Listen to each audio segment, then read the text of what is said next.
Stick to your 2% savings account, Jasmine. This meeting is for real investors. My brother Julian laughed out loud, tossing a heavy leather-bound financial ledger across the mahogany dining table. It hit my coffee cup, spilling dark liquid onto my modest beige dress. My father, Elias, simply nodded in agreement, not even glancing at the stain spreading across my lap. His eyes were fixed proudly on Julian. Harper, my white sister-in-law, took a slow and deliberate sip of her expensive wine. "Oh, Jasmine," she said with a condescending smile that never quite reached her cold eyes. "You really do not understand these complicated financial terms. I am just so proud of you for holding down that stable little desk job of yours. It is so good for someone of your background to have simple and reliable work. Please do not stress yourself trying to understand what the men are doing." I did not cry.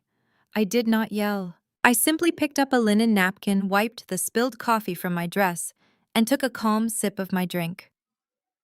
At that exact moment, my phone vibrated in my purse. It was a secure message from David, the executive director at Vanguard Apex, the multi-billion-dollar private equity firm that no one in this dining room knew I founded and owned.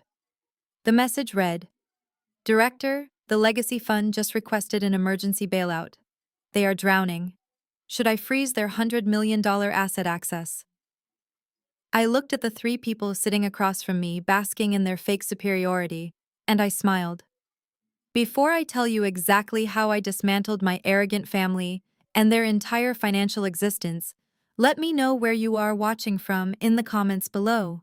Hit the like button and subscribe if you have had to stand up to a family who completely underestimated your worth. Now let us get back to that Sunday dinner. Growing up in our affluent neighborhood, I always knew my exact place in the family hierarchy. My father, Elias, was a man who fiercely believed wealth and power were strictly male domains. He built a very comfortable life, but his absolute obsession was legacy, and in his traditional mind, only a son could carry that forward. Julian was the golden child groomed from the moment of his birth to inherit the kingdom. I was just the daughter, the background noise, the one expected to marry someone and change my last name, effectively erasing my relevance to the family empire. I spent my entire childhood trying to earn even a fraction of the approval Julian received just for existing. I got straight A grades in school, I won academic scholarships, and I always stayed out of trouble. None of it ever mattered.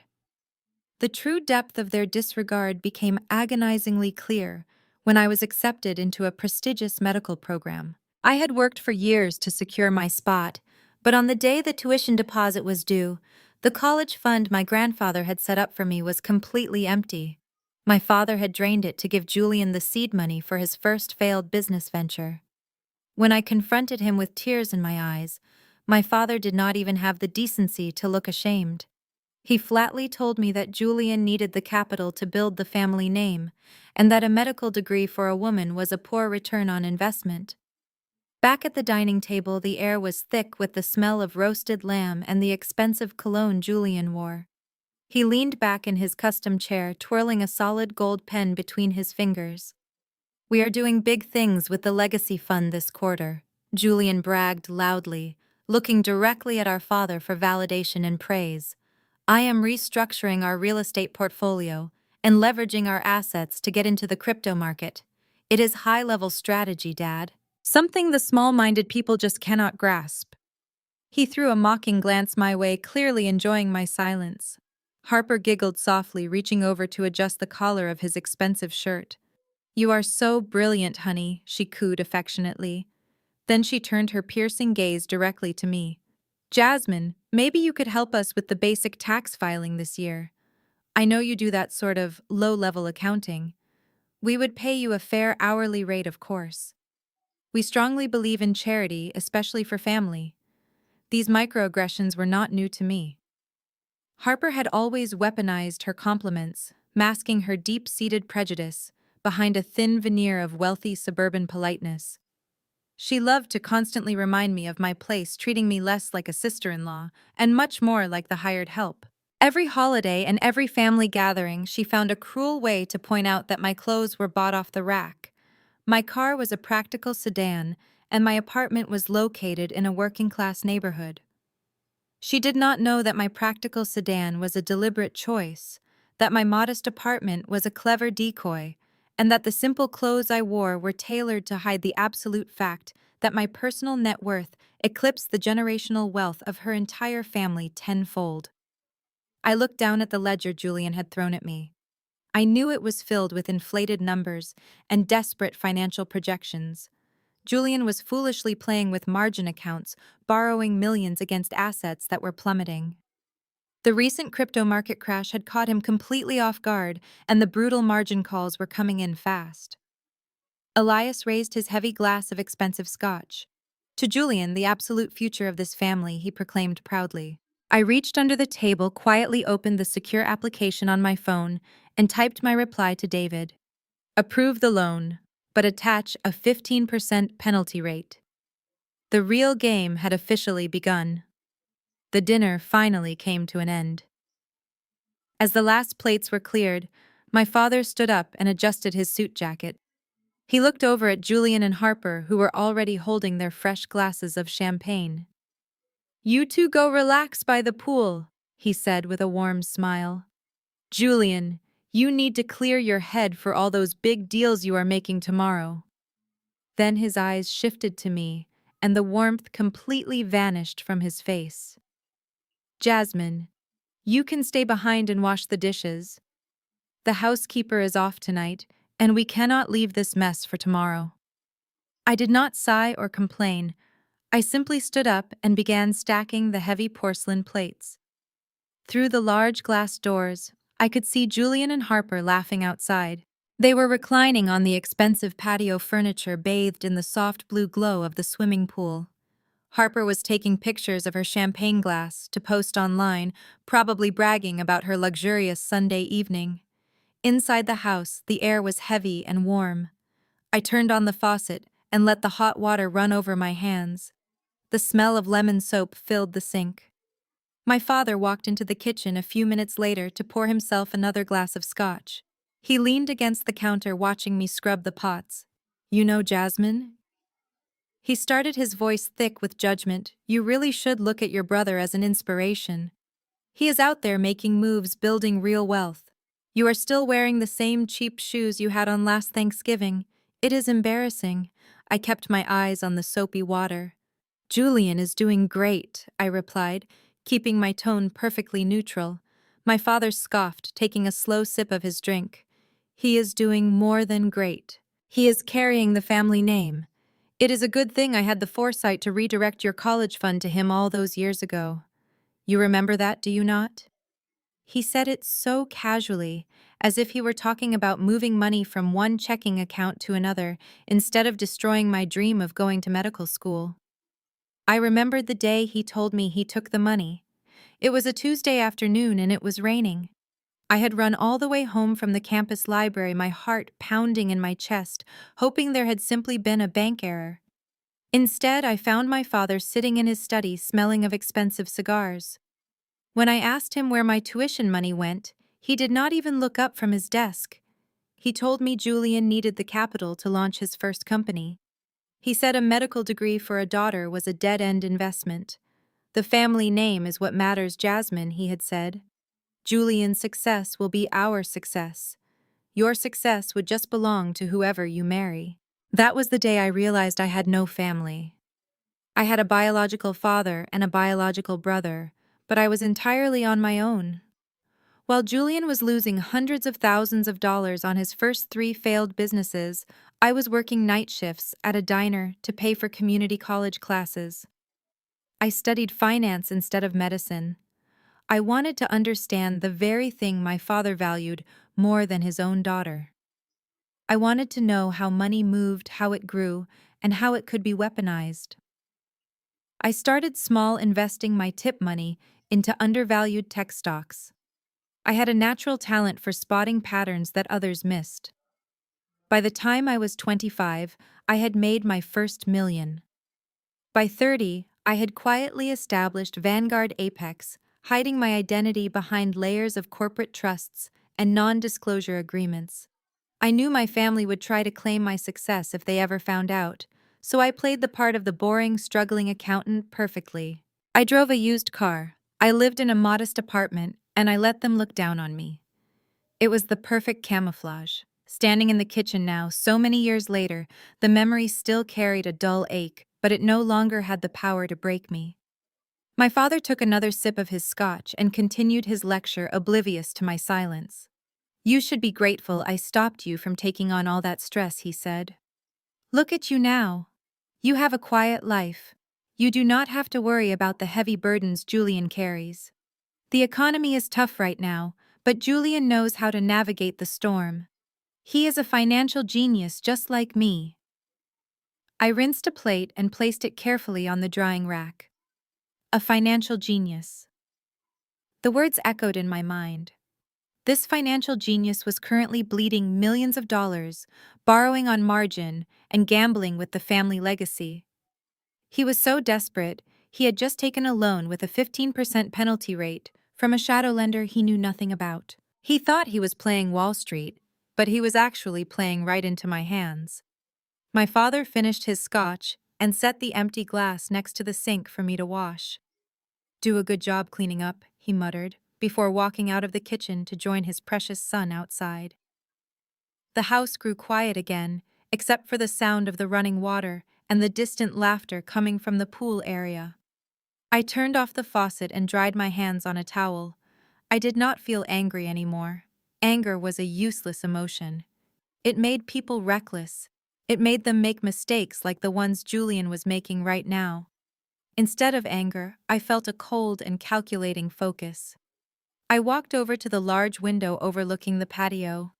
Julian was standing by the edge of the pool, gesturing wildly with his hands as he explained some imaginary business triumph to Harper.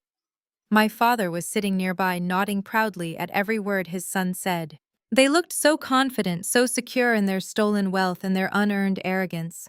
They had absolutely no idea that the ground beneath their feet was already crumbling. I stood at the kitchen island, staring out the window into the dark night. I did not argue with my father. I did not defend myself. I just watched them. My right hand rested on the cold marble counter. My fingers began tapping a rapid and rhythmic pattern against the stone. 1, 2, 3, 4. It was my signature habit. The thing I always did when I was crunching numbers in my head. I was calculating the exact timeline. 30 days until the first interest payment was due. 45 days until he missed it. 60 days until Vanguard Apex triggered the hostile takeover clause. 60 days until the golden child lost everything he had ever been given. The math was perfect. I grabbed my simple wool coat from the hallway closet and quietly let myself out of the house. The cool night air was a welcome relief from the suffocating atmosphere of my father's mansion. I walked over to my sensible four-door sedan parked at the very end of the long, sweeping driveway. Harper's luxury SUV and Julian's shiny Porsche were parked right by the front door, practically blocking the entrance. They always took up as much space as possible. I started the engine and drove out of the affluent neighborhood, watching the massive iron gates close in my rearview mirror. My drive took me across town to a working-class neighborhood where the houses were small and the streetlights flickered. This was where they thought I belonged. I parked on the street and walked up 2 flights of stairs to my apartment. It was a modest one-bedroom place with cheap linoleum floors and thin walls. When my family rarely bothered to visit, this is what they saw. A struggling accountant barely making ends meet. But this apartment was nothing more than a carefully constructed stage set. The transition from the submissive daughter washing dishes to the billionaire shark controlling global finance was a switch I had perfected over the years. My family demanded a lesser version of me, so I gave it to them. But here in this building, I was the architect of my own destiny. I locked the deadbolt and walked into the small bedroom. I pushed aside a row of cheap blouses in the closet and pressed my hand against a biometric scanner hidden behind the doorframe. A soft click echoed in the quiet room, and the back wall of the closet slid open, revealing my actual workspace. The hidden room was soundproofed and equipped with state-of-the-art servers, multiple encrypted monitors, and a dedicated, secure fiber optic line straight to the Vanguard Apex headquarters in New York. I sat down in the ergonomic leather chair and powered up the primary console. The screens glowed to life, illuminating my face with real-time global market data. I initiated a secure encrypted video link. David answered almost immediately. He was sitting in his corner office, overlooking the Manhattan skyline, looking sharp in his tailored suit. "Good evening, Director," he said with a respectful nod. "I hope your Sunday family dinner was as predictable as usual." It was highly predictable. "David," I replied, leaning back in my chair. "Let us talk about the Legacy Fund. Pull up their complete portfolio." David typed something on his keyboard, and a complex web of financial data filled my center monitor. "It is worse than we thought." He explained, his tone turning entirely professional. "Julian has been playing a very dangerous game with the family money. He took out massive amounts of leverage to short traditional tech stocks and poured all of that borrowed capital into high-risk cryptocurrency startups. Julian had always chased the easiest and flashiest ways to make money. He lacked the discipline for long-term value investing. When he saw his friends making millions in unregulated digital tokens, he jumped in blindly. He bought at the absolute peak of the market, using our father's solid blue-chip assets as collateral to fund his gambling addiction. It was not just bad business, it was reckless stupidity. When the crypto market took that massive plunge last week, his entire position was wiped out. David continued. "The brokers are issuing aggressive margin calls and the legacy fund is completely out of liquid cash. They need $50 million by tomorrow morning, or their accounts will be forcibly liquidated." I stared at the red numbers cascading down the screen. My father had spent his entire life building that wealth. He had sacrificed his own daughter for it, and now his golden child had managed to burn it all to the ground in a matter of days, trying to prove he was the smartest man in the room. David watched my face carefully through the camera. "Julian submitted a desperate application to our emergency credit division just an hour ago," he added. "He has absolutely no idea that Vanguard Apex is owned by you. He thinks we are just a massive, faceless private equity firm that hands out lifelines to struggling funds. I have the rejection paperwork ready to send. We can deny the application and let the market completely crush him by morning." I sat in silence for a moment, watching the glowing red figures that represented my brother's absolute failure.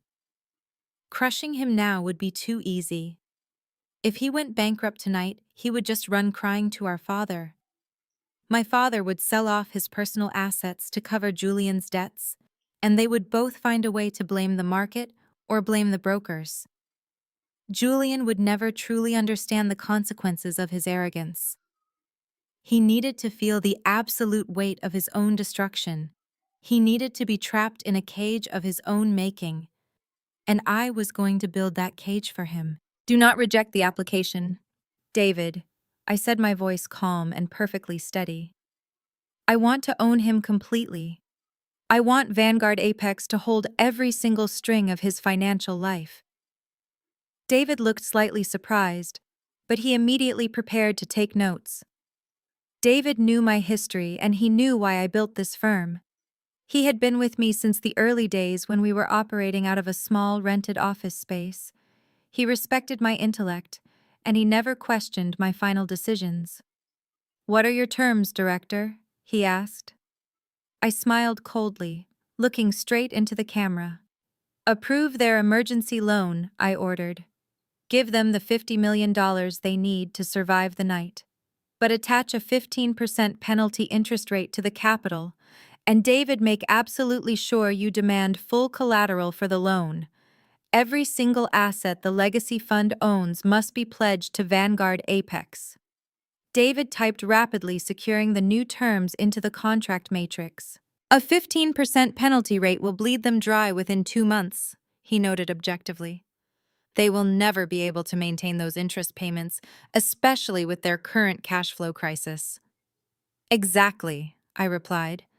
Julian is too desperate and too arrogant to read the fine print. He thinks he can outsmart the market and make the money back before the interest destroys him. He will sign anything to avoid looking like a failure in front of our father tomorrow morning. Send him the contract tonight and make sure the collateral clause is ironclad. Julian will receive the contract in 10 minutes, David assured me. He will probably sign it the second it hits his inbox. Desperate men rarely read the terms and conditions. We ended the call and my screens returned to the global market feeds. I sat there for a long time watching the data streams.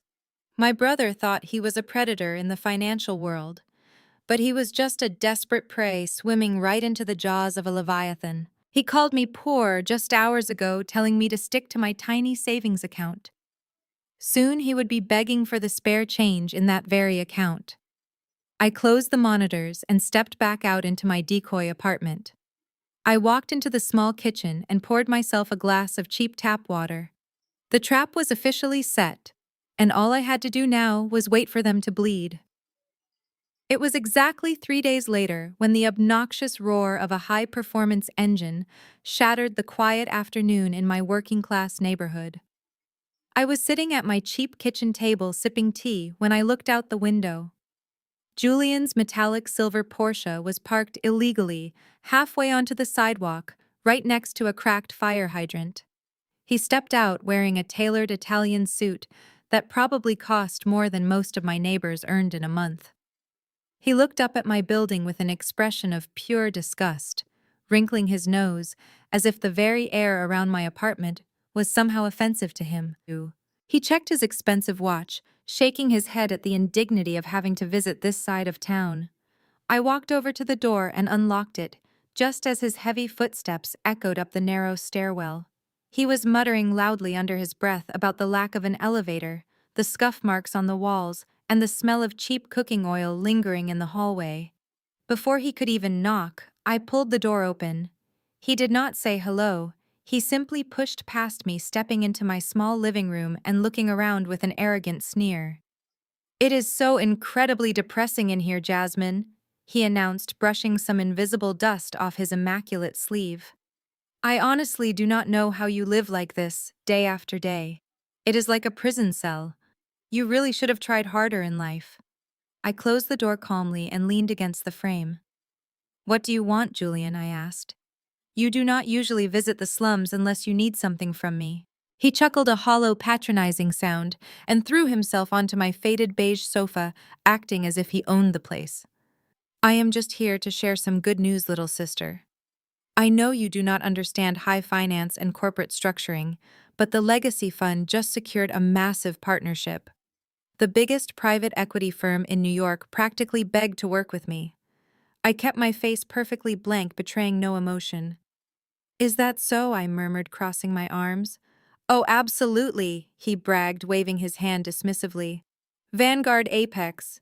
You have probably never heard of them in your little tax cubicle, but they manage billions of dollars. Their executive board saw my portfolio and they were completely blown away by my strategic vision in the crypto markets. They threw $50 million at me just to get their foot in the door with my fund. They know a financial genius when they see one. The CEO of Apex is probably some old Wall Street billionaire who wishes he had my instincts. It took every ounce of my willpower not to laugh right in his face. The arrogant fool was sitting on my cheap sofa bragging to the actual owner and founder of Vanguard Apex about how he had outsmarted her. He really believed the lies coming out of his own mouth. He had completely rewritten the narrative of his desperate bailout, turning his massive failure into a brilliant business triumph in his own mind. "That sounds wonderful, Julian," I said, keeping my voice entirely flat. "So if you just secured $50 million, why are you sitting in my depressing living room on a Wednesday afternoon?" His confident smile faltered for just a fraction of a second, before he recovered his arrogant posture. "Well, that is the complicated thing about high-level corporate restructuring, Jasmine. The $50 million is strictly earmarked for institutional asset allocation. It is locked up in escrow while we transition the collateral agreements." He stood up and began pacing across my small rug, his shiny leather shoes squeaking slightly. The problem is I have some immediate personal liquidity issues. Harper has her heart set on a new vacation home in the Hamptons, and she needs the deposit by Friday. On top of that, I have a few aggressive private investors who need their quarterly dividends paid out in cash to keep them happy. He stopped pacing and looked at me as if he were about to do me a massive favor. I need some petty cash to tide me over until the Apex funds clear the corporate accounts. Just $300,000. I stared at him, letting the silence hang in the room. $300,000 is not petty cash, Julian. It is to me, he snapped, his patience already wearing thin. Look, I know you do not have that kind of money sitting in your little savings account, but you own this apartment, right?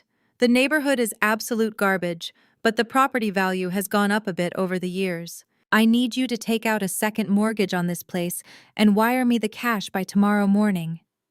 He said it so casually. He was demanding that I risk the only home my family thought I had just to fund his wife's luxury shopping habits and pay off his angry investors. He felt entirely entitled to my financial ruin. He expected me to happily go into massive debt just to maintain the illusion of his wealth. No, I said, simply looking him dead in the eye. Julian blinked. He actually looked confused, as if the word no was spoken in a foreign language he had never bothered to learn. What do you mean no? He asked, his voice dropping dangerously low. I mean no, Julian. I am not taking out a mortgage on my home so you can have petty cash. This apartment is all I have. I am not giving you a single dime. His face turned a violent shade of red. The golden child who had been handed everything his entire life was suddenly being denied by the one person he viewed as completely beneath him. You selfish little failure, he shouted, stepping toward me, closing the distance between us. I am out there building a financial empire for this family, and you cannot even do this one simple thing to support me. Dad was right about you. You are completely useless to this family. You have $50 million from Vanguard Apex. I replied, my voice remaining perfectly calm despite his screaming. Use that money, Julian. I told you it is locked up. He roared, his fists clenching at his sides. You are just jealous. You have always been jealous of me because Dad loves me, and he knows you are a massive disappointment. You are going to die alone in this pathetic dump, and nobody is going to care. He was breathing heavily, completely losing control of his carefully crafted elite persona. He looked around the room, his eyes darting frantically for something to destroy. His gaze landed on a small wooden table near the window. Sitting on that table was a beautiful handmade clay vase painted with delicate blue flowers. Grandma Pearl had made it for me years ago when her hands were still steady. It was the only thing in this decoy apartment that I actually cared about. Julian saw where I was looking. A cruel, vindictive smile spread across his face. You care more about stupid garbage than your own flesh and blood, he spat. Julian, do not. I warned, taking a step forward. He grabbed the vase with both hands and lifted it high above his head. You are pathetic, Jasmine, he hissed. With a violent downward thrust, he threw the vase directly onto the hardwood floor. The sharp crack echoed through the small apartment as the fired clay shattered into 100 jagged pieces. The delicate blue flowers were completely destroyed, scattered across the floorboards like broken teeth. My heart hammered in my chest, but I forced myself to stand perfectly still. I did not scream. I did not cry. I just looked at the broken pieces of my grandmother's love, and then I looked up at my brother's flushed, angry face.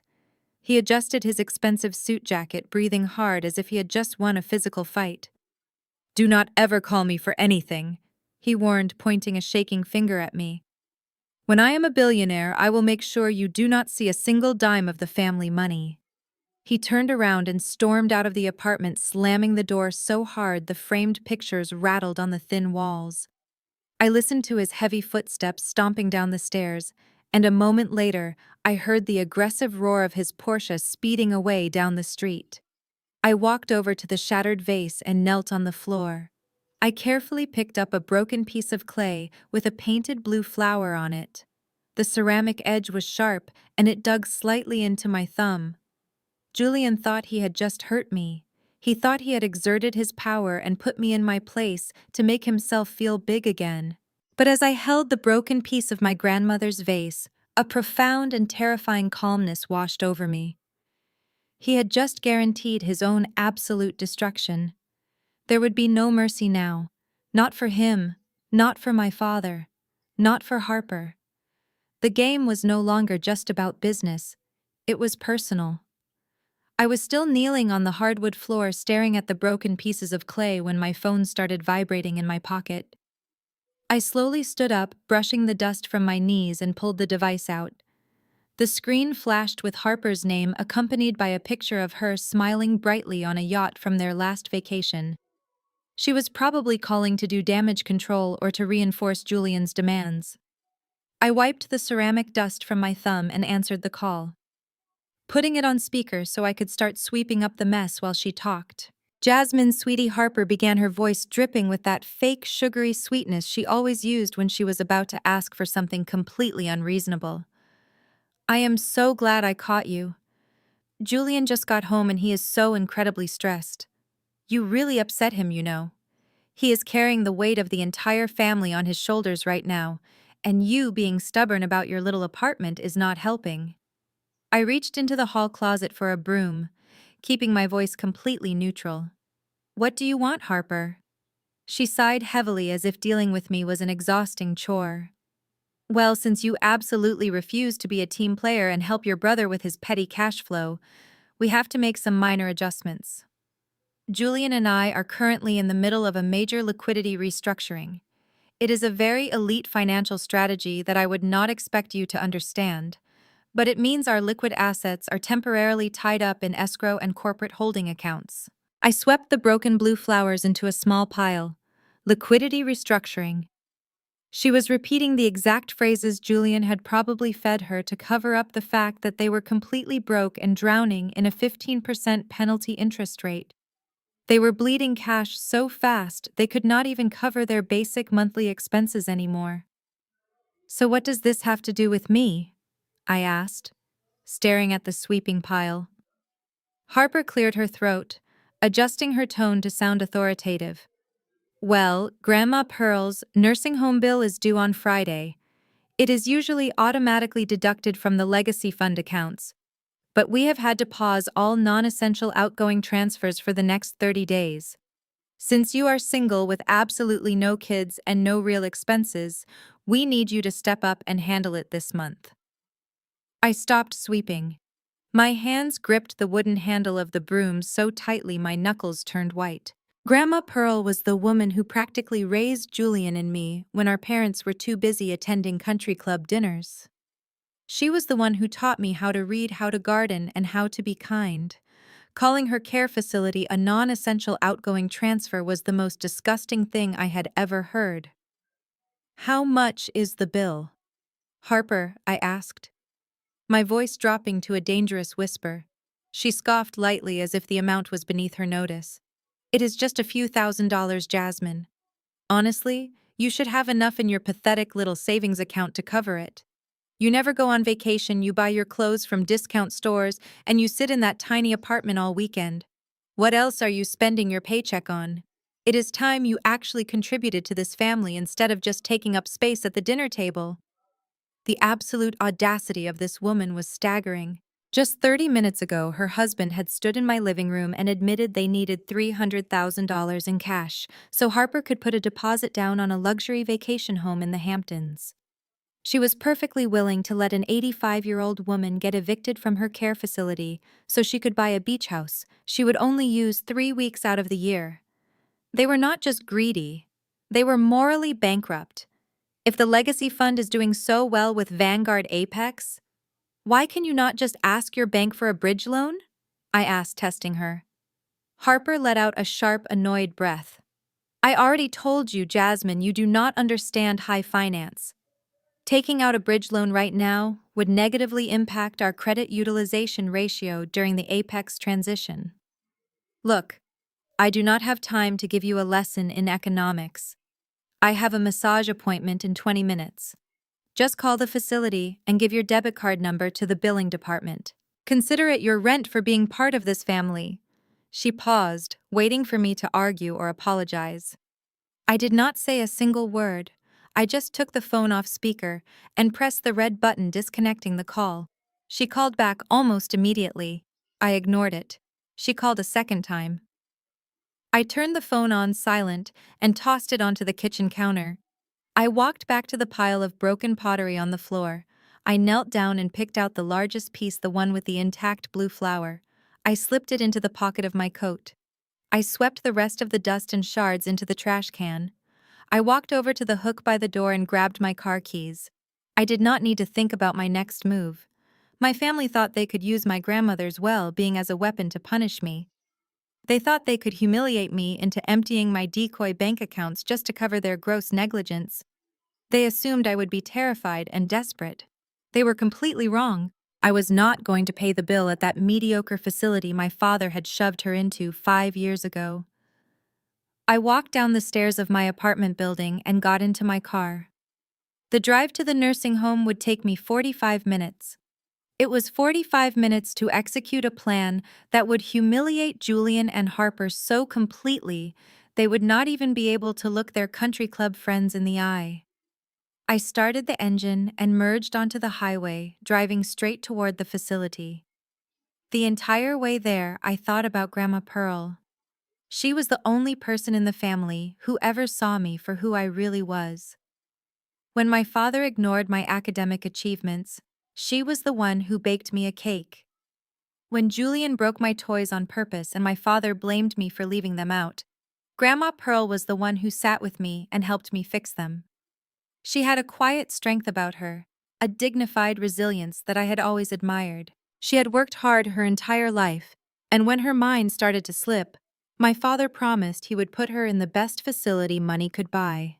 Instead, he put her in a mid-tier corporate-run home just to save a few $1,000s a month. Money he immediately funneled into Julian's failing ventures. I gripped the steering wheel, feeling the leather beneath my palms. Harper thought she was putting me in my place by forcing me to pay for the care. She thought she was draining my meager resources. She had no idea that she had just given me the perfect excuse to finally take total control of my grandmother's life and remove her completely from their toxic grip. They wanted me to step up, so I was going to step up in a way they could not even begin to comprehend. I pulled into the gray, depressing parking lot of the nursing home and turned off the engine. I looked at the bland concrete building.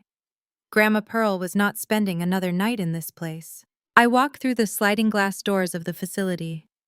The air smelled heavily of bleach and boiled vegetables.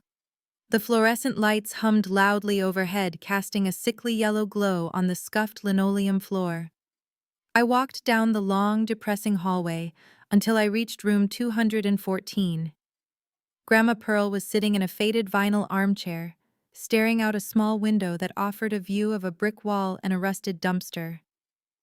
She looked so small and fragile in that room, but when she saw me, her face lit up with a gentle, warm smile. I did not waste any time. I pulled her small suitcase from the closet and began packing her few belongings. The duty nurse came in and asked what I was doing, her tone slightly condescending and annoyed. I simply handed her a formal transfer notice I had drafted and legally signed on my phone in the parking lot. I wheeled Grandma Pearl out of that terrible building and helped her into the passenger seat of my car. She did not ask any questions. She just held my hand, resting her head against the seat, trusting me completely. We drove across town to the Whispering Pines estate. It was an ultra-VIP continuous care community located on 50 acres of private woodlands. The difference was staggering. The grounds looked like a 5-star luxury resort, complete with manicured botanical gardens, paved walking trails, and a private chef visible through the dining room windows. I wheeled her into the grand lobby where a pianist was playing softly in the corner, and the air smelled of fresh lilies. The admissions director, a sharply dressed woman named Eleanor, greeted us with a polite but very skeptical smile. She took one look at my simple wool coat and my practical shoes. She gently explained that their facility was highly exclusive and that their premium care suites started at $20,000 a month. She actually started to reach into her desk to hand me a brochure for a more affordable state-run facility nearby. I did not let her finish her sentence. I opened my wallet and pulled out my American Express Centurion card. The heavy black titanium card landed on her polished mahogany desk with a solid metallic thud. "I want the premium suite overlooking the lake," I told her, my voice perfectly calm and steady. "And I will be paying for the next 5 years up front." Eleanor stopped breathing for a second. She stared at the black card, her eyes widening in absolute shock. "The Centurion card is not something you apply for. It is invite only for the ultra-wealthy."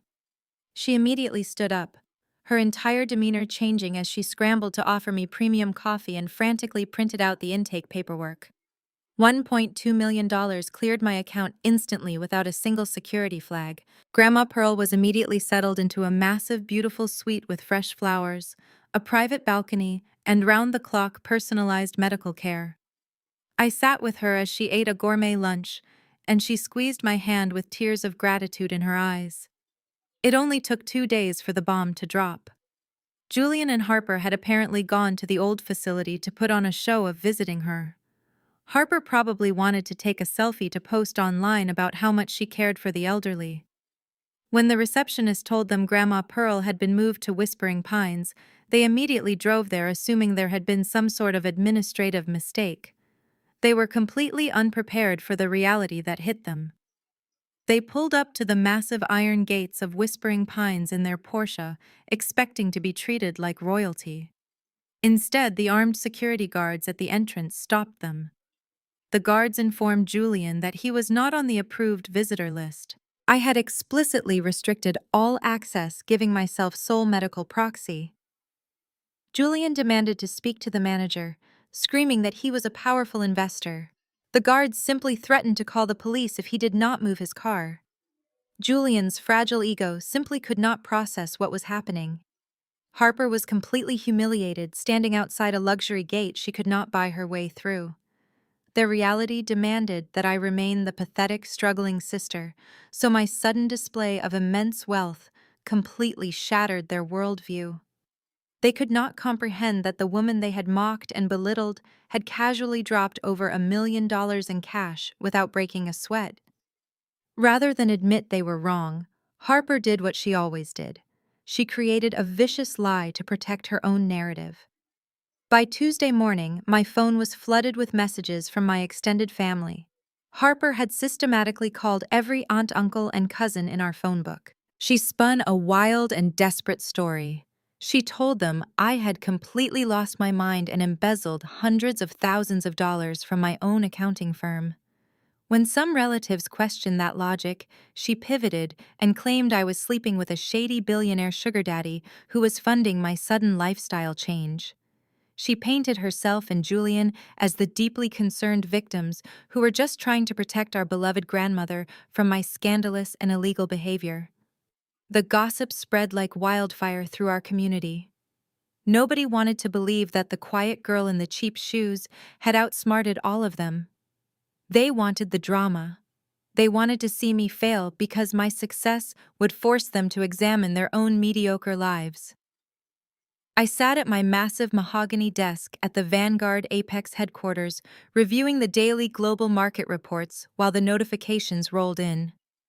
I did not answer a single text message. I let them talk. I let them dig their graves deeper with every lie they told. Then my phone rang and the caller ID displayed my father's name. I let it ring 3 times before I finally picked it up. I did not even get a chance to say hello. Elias was screaming so loudly, the audio distorted on the phone speaker.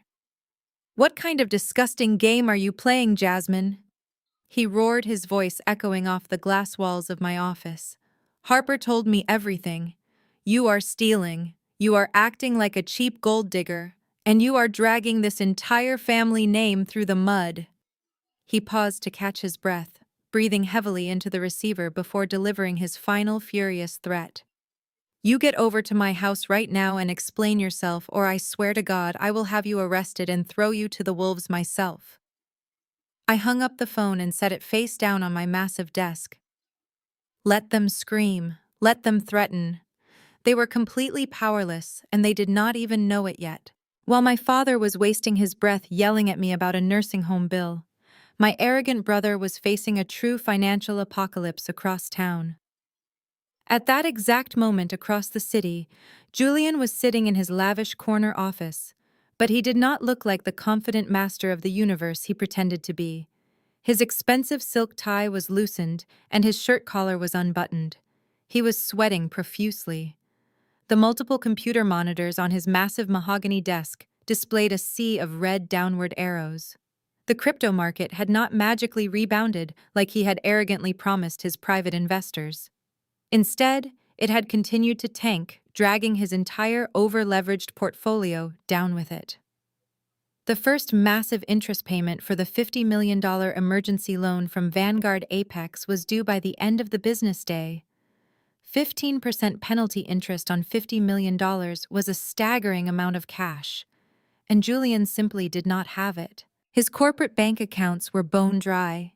He had already secretly diverted funds from his remaining clients just to cover his own lavish lifestyle and Harper's relentless shopping sprees.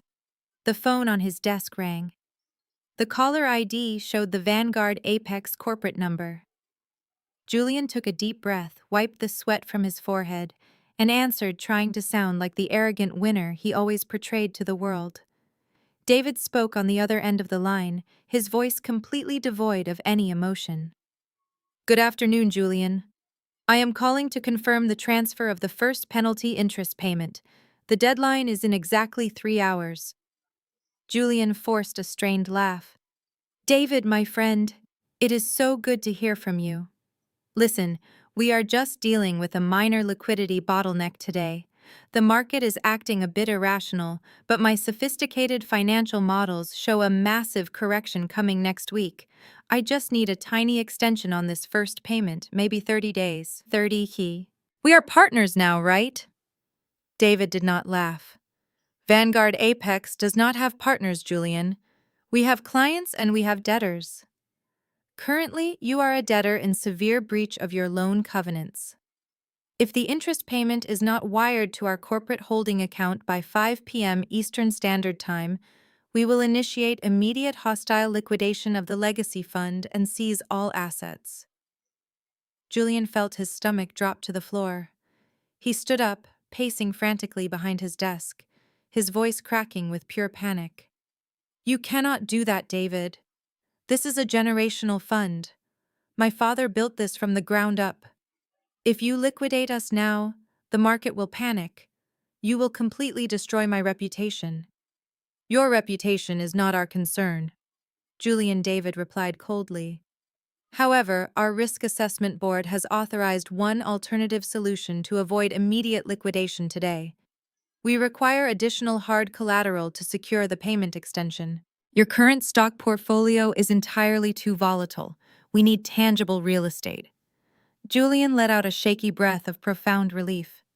Whatever you need, David. We have some prime commercial properties downtown. I can sign the deeds over right now. We do not want the commercial properties, Julian. Our analysts have reviewed your complete family trust records. We want the deed to the Georgia property. Julian stopped pacing, the color completely drained from his face. The Georgia property was not just another piece of real estate in a portfolio.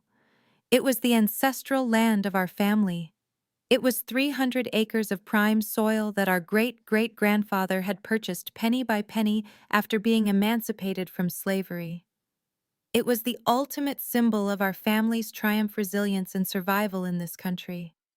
My father always said that land was our true legacy, the one indisputable thing that proved we belonged here as owners, not property. It was strictly forbidden by generations of our ancestors to ever sell or mortgage it. You cannot ask for that, Julian stammered. That land is sacred to my family. My father would rather die than put a lien on the Georgia estate. It is entirely out of the question. Pick another property. That is our only offer. Julian. David said, his voice dropping to a low, authoritative register. The Georgia land, or we seize the legacy fund at 5 p.m. You have 2 hours to get the signed collateral agreement to my office. Make your choice. The line went dead. Julian dropped the phone. His hands were shaking uncontrollably. He looked out his massive office window at the city skyline. If the fund collapsed today, he would face federal prison for the money he had secretly moved around.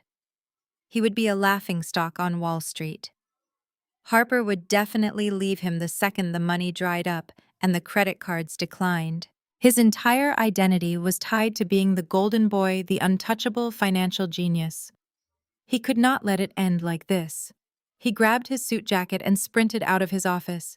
He ignored his frantic secretary who was waving a stack of urgent messages from angry investors. He practically flew down the elevator and ran to his Porsche. He broke every speed limit driving back to our father's affluent suburban mansion. He knew exactly what he had to do. He had to manipulate the one man who loved him blindly. Julian burst through the heavy oak doors of our father's house, out of breath and sweating. Elias was in his study, still fuming over the phone call he had just had with me. Julian ran into the room and closed the door heavily behind him. "Dad, I need your help," he said, trying to sound confident but failing miserably. "The market is acting crazy today, and the Apex executives are trying to play hardball with the corporate transition." Elias looked up, his anger toward me momentarily forgotten, as he saw the pure distress on his son's face. "What is wrong, Julian?"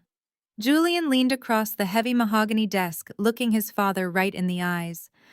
"It is just a temporary paper formality, Dad. Vanguard Apex wants to see more skin in the game before they officially unlock the $50 million. They need us to temporarily collateralize the Georgia land. It is completely safe, I swear to you. It is just to satisfy their internal corporate risk algorithms for a few short weeks until the market corrects itself. If we do not do this right now, the entire legacy fund will be completely frozen, and everything you built will be gone." Elias stared at his son for a long time. The heavy silence in the study was thick enough to choke on. He looked at the framed antique map of the Georgia estate hanging on the wall right behind his desk. That land was the physical manifestation of our ancestors' blood, sweat, and tears. It was the one thing he had sworn to my grandfather he would never touch. It was our history and our pride. But as he looked back at Julian, his golden boy, the sole heir to his kingdom, his firm resolve crumbled into dust. He could not bear the thought of his son facing public humiliation or federal charges. He nodded slowly, his face aging 10 years in a matter of seconds.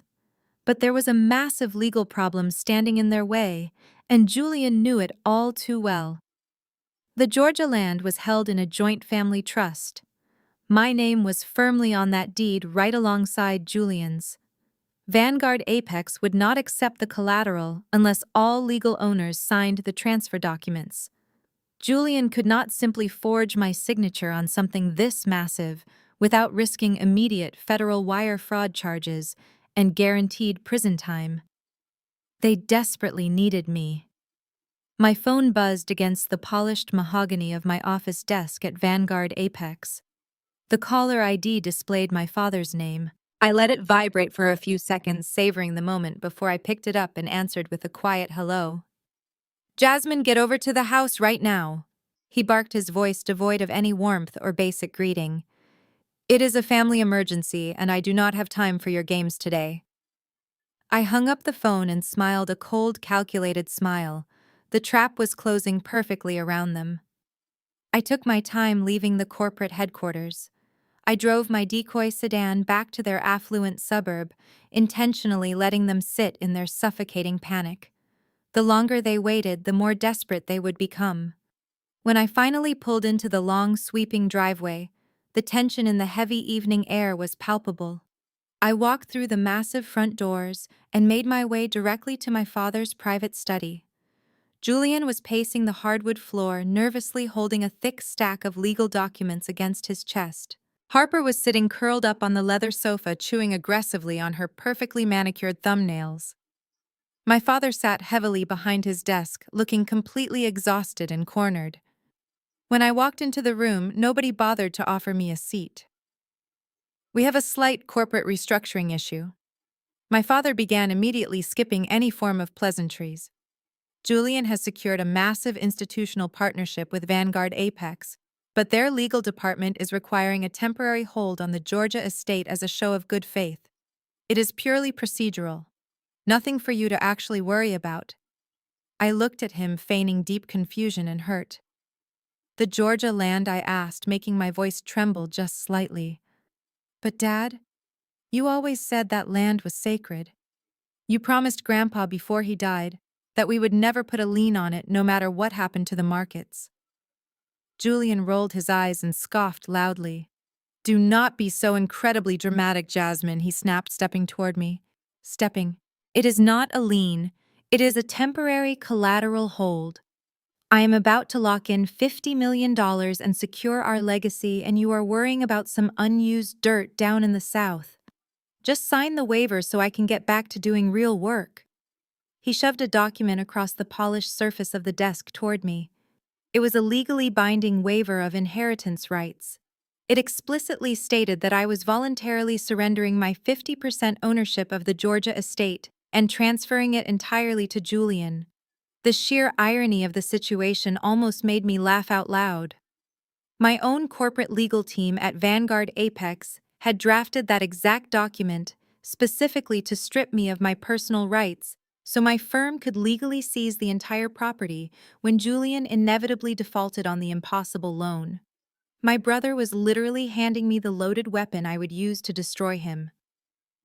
I am not signing this, I said, taking a deliberate step back from the desk.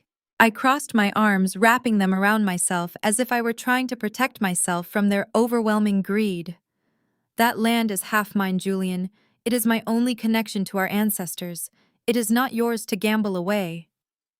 My father stood up violently, slamming his hands flat on the desktop. The heavy thud echoed in the silent room. His eyes were blazing with a cold, furious anger. Do not stand in my study and talk to me about ancestors, Jasmine, he roared, his face turning red. Your brother is trying to save the financial legacy of this entire family, and you are being a selfish, ungrateful brat. I put a roof over your head, your entire childhood. I clothed you and fed you while you offered absolutely nothing in return. The least you can do is sign a simple piece of paper to help your brother when he needs it most. He is not trying to save the family, I argued, letting a single tear well up in my eye for maximum theatrical effect. He is drowning in terrible debt. Dad. He took a toxic loan, and now he is trying to steal my inheritance to cover up his massive mistakes. If he loses this land to that firm, it is gone forever. Harper stood up from the sofa, pointing a shaking diamond ring-covered finger at me.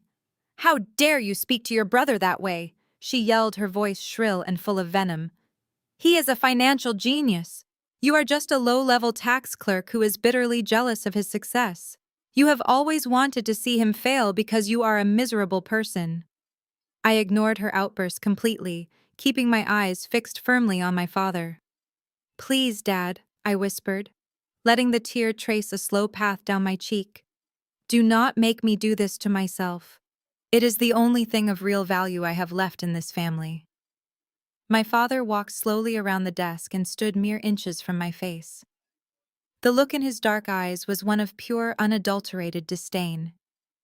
He did not see a grieving daughter standing in front of him. He only saw a stubborn obstacle blocking his precious son's path to glory.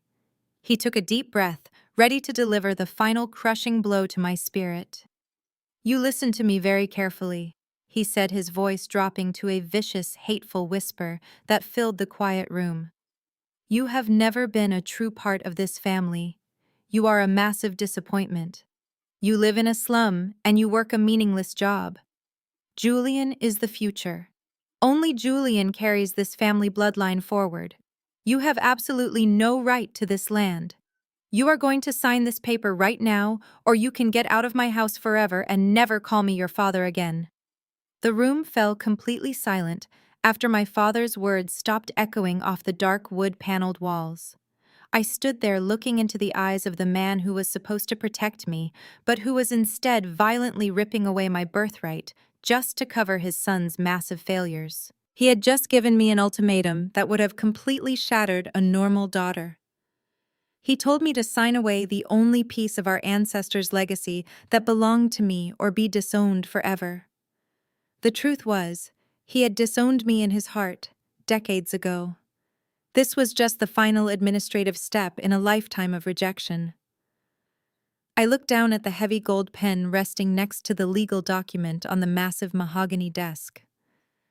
Julian was practically vibrating with nervous anticipation. His entire fake empire, his reputation and his freedom depended on me picking up that pen. I reached out slowly, allowing my hand to tremble just enough to be completely convincing. I let my shoulders slump, adopting the physical posture of a woman who had just been totally broken by the sheer weight of her family cruelty. I looked back up at my father and forced my breathing to become shallow and ragged, playing the victim they so desperately needed me to be. "I cannot believe you are doing this to me," I whispered, letting my voice crack perfectly on the very last syllable. Julian rolled his eyes and tapped the paper impatiently. "Just sign it, Jasmine," he muttered, wiping a thick bead of sweat from his forehead. "Do not make this harder than it has to be. We are running out of time, and Vanguard Apex does not wait for anyone." I picked up the pen. It felt heavy and cold in my trembling hand. I lowered my head, staring at the signature line on the crisp, white paper.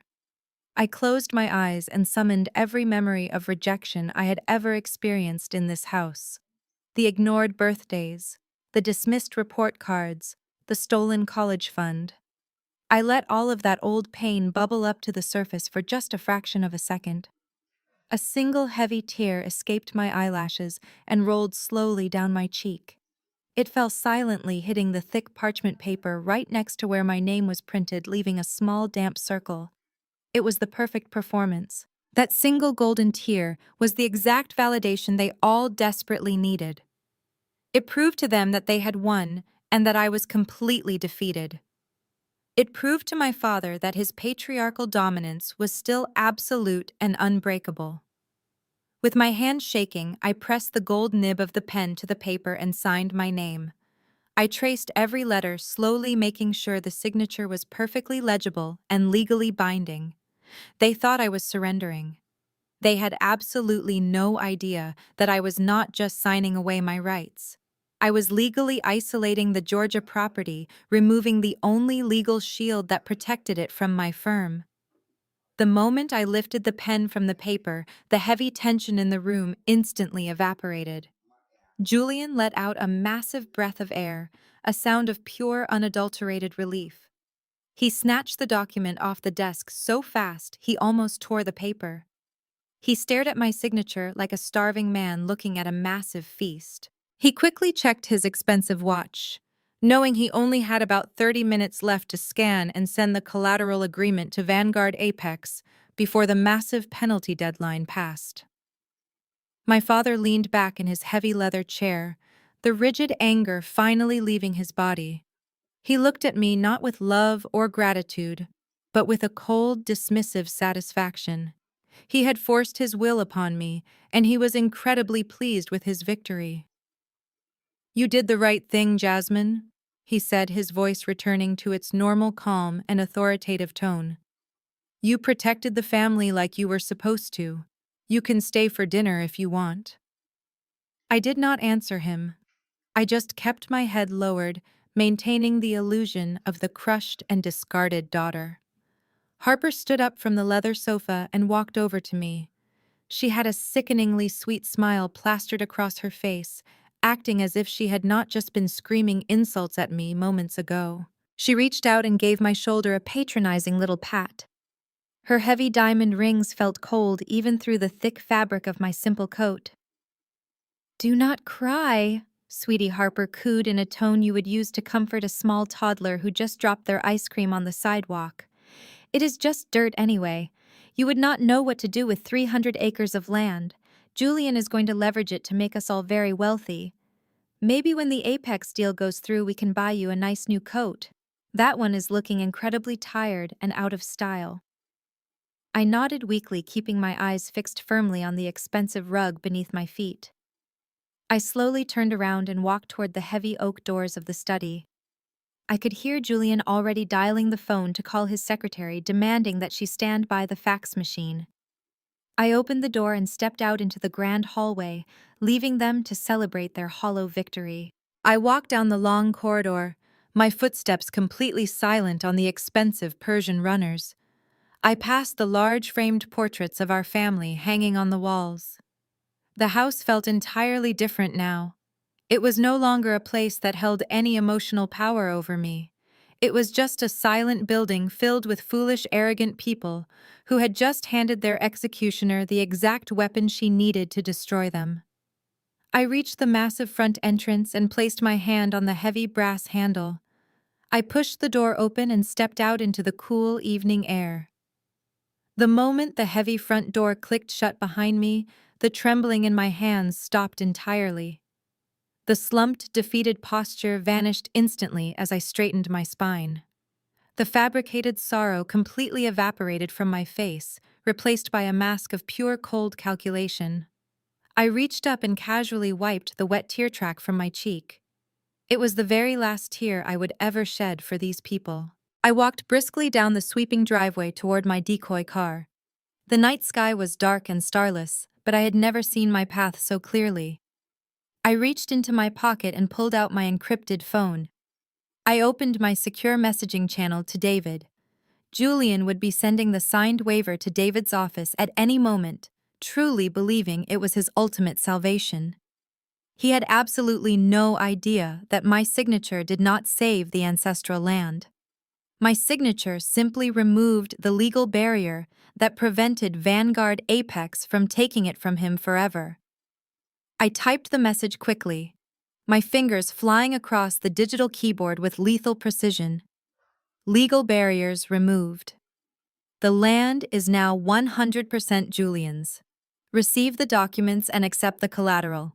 The trap is locked. Prepare the foreclosure and hostile takeover documents immediately.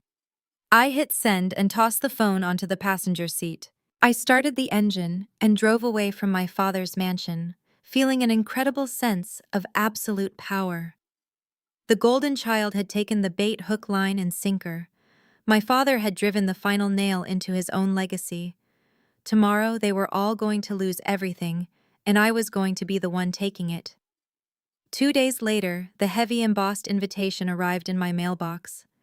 Julian and Harper were throwing a massive gala at the Oakwood Country Club to celebrate the supposed rescue of the legacy fund.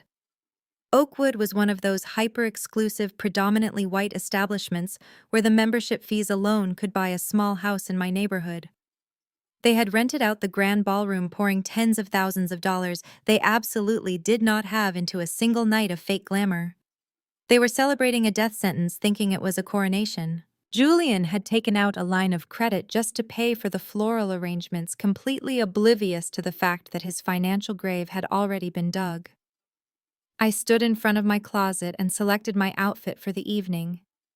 I chose a simple black silk dress. To the untrained eye, it looked like a basic department store clearance item. But to anyone who actually understood quiet wealth, it was an understated custom piece from a private atelier in Milan. I paired it with a pair of sensible flat shoes and absolutely no jewelry. I wanted to give them exactly the version of me they expected to see. The poor, struggling sister who barely scraped together enough courage to attend their elite gathering. When I arrived at the country club, the parking lot was packed with luxury vehicles. Valets were running back and forth, grabbing the keys to sports cars and heavy luxury SUVs. I parked my sensible sedan myself in the very back of the lot and walked up the sweeping stone steps to the main entrance. The grand ballroom was an explosion of desperate extravagance. There were massive ice sculptures carved in the shape of the Legacy Fund logo, melting slowly under the warm chandeliers. A string quartet played classical music in the corner, while waiters in white tuxedos circulated with trays of expensive caviar and imported champagne. The room was filled with local politicians, wealthy old money investors, and trust fund kids. Julian was holding court near the main bar, holding a crystal glass of scotch, laughing loudly at a joke someone had just made. He looked incredibly smug, completely convinced that his brilliant manipulation of our father had saved his empire. He had absolutely no idea that the paperwork he faxed to Vanguard Apex was currently being processed by my legal team for a hostile takeover. He patted his friends on the back, bragging about his leverage and his unparalleled vision. Before I could even make it to the edge of the room, a sharp voice cut through the ambient noise of the party. "Jasmine darling over here." I turned to see Harper marching toward me. She was wearing a bright sequined gown that looked like a disco ball and heavy diamond earrings that pulled at her earlobes. She was flanked by 3 older white women dripping in pearls, who were looking at me with thinly veiled curiosity and pity. Harper grabbed my arm, pulling me awkwardly into their circle. "Ladies, I want you to meet my sister-in-law Jasmine," she announced, her voice deliberately loud so the surrounding guests could hear. "She's the one I was telling you about. The little tax clerk, Jasmine. These are the wives of the board members from the regional bank." The women offered me tight, polite smiles that did not reach their eyes. "Oh, how quaint," one of them said, adjusting her expensive silk wrap. "It is so important to have honest, working-class people in the family to keep you grounded. I imagine your life is very simple." Harper laughed, touching the woman's arm in a gesture of fake solidarity. "Exactly, Eleanor. We try to include Jasmine in these high-level events to give her a taste of how the other half lives. It must be so overwhelming for you, sweetie, being surrounded by all this success when you spend your days crunching numbers in a tiny cubicle." She looked me up and down, her eyes lingering critically on my plain black dress. "And look at you, wearing such a practical little outfit to a gala. You are just so brave for not caring about fashion or appearances." I kept my expression entirely neutral. My custom Milan dress cost more than Harper's entire sequined ensemble, but she lacked the refinement to realize it. "Thank you, Harper," I said quietly. "It is definitely an educational evening." She beamed, taking my polite response as total submission. "Julian has just been so stressed lately dealing with these billion-dollar firms," she bragged to the other women, practically vibrating with self-importance. Vanguard Apex practically threw $50 million at him. They begged him to take their money because his vision for the crypto market is just revolutionary. My husband is a financial genius, and they recognized that immediately. I watched her sip her champagne, her pinky finger extended in a forced display of elegance. She was completely drunk on the illusion of power.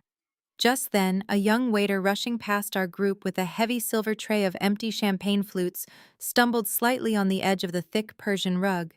A single crystal glass tipped over and shattered against the polished hardwood floor, right next to Harper's expensive designer heels. Harper let out a dramatic shriek, jumping back as if she had been physically attacked. The waiter, a terrified young man, immediately dropped to his knees, apologizing profusely as he tried to gather the sharp pieces of crystal with his bare hands. Harper glared down at him, her face twisted in absolute disgust. "Watch where you are going, you idiot," she snapped loudly, drawing the attention of dozens of nearby guests. "This dress is custom couture. You could not afford to replace it with a year of your pathetic salary." Then she turned her head and looked directly at me. A cruel, demeaning spark lit up in her eyes. She saw the perfect opportunity to assert her dominance and humiliate me in front of the local elite. She raised her hand and snapped her fingers right in my face. The sharp, cracking sound echoed over the soft string music. "Jasmine," she ordered, pointing her finger at the messy floor. "Be a dear and help the staff clean that up. You are much more accustomed to dealing with messes than we are. Do not just stand there looking stupid.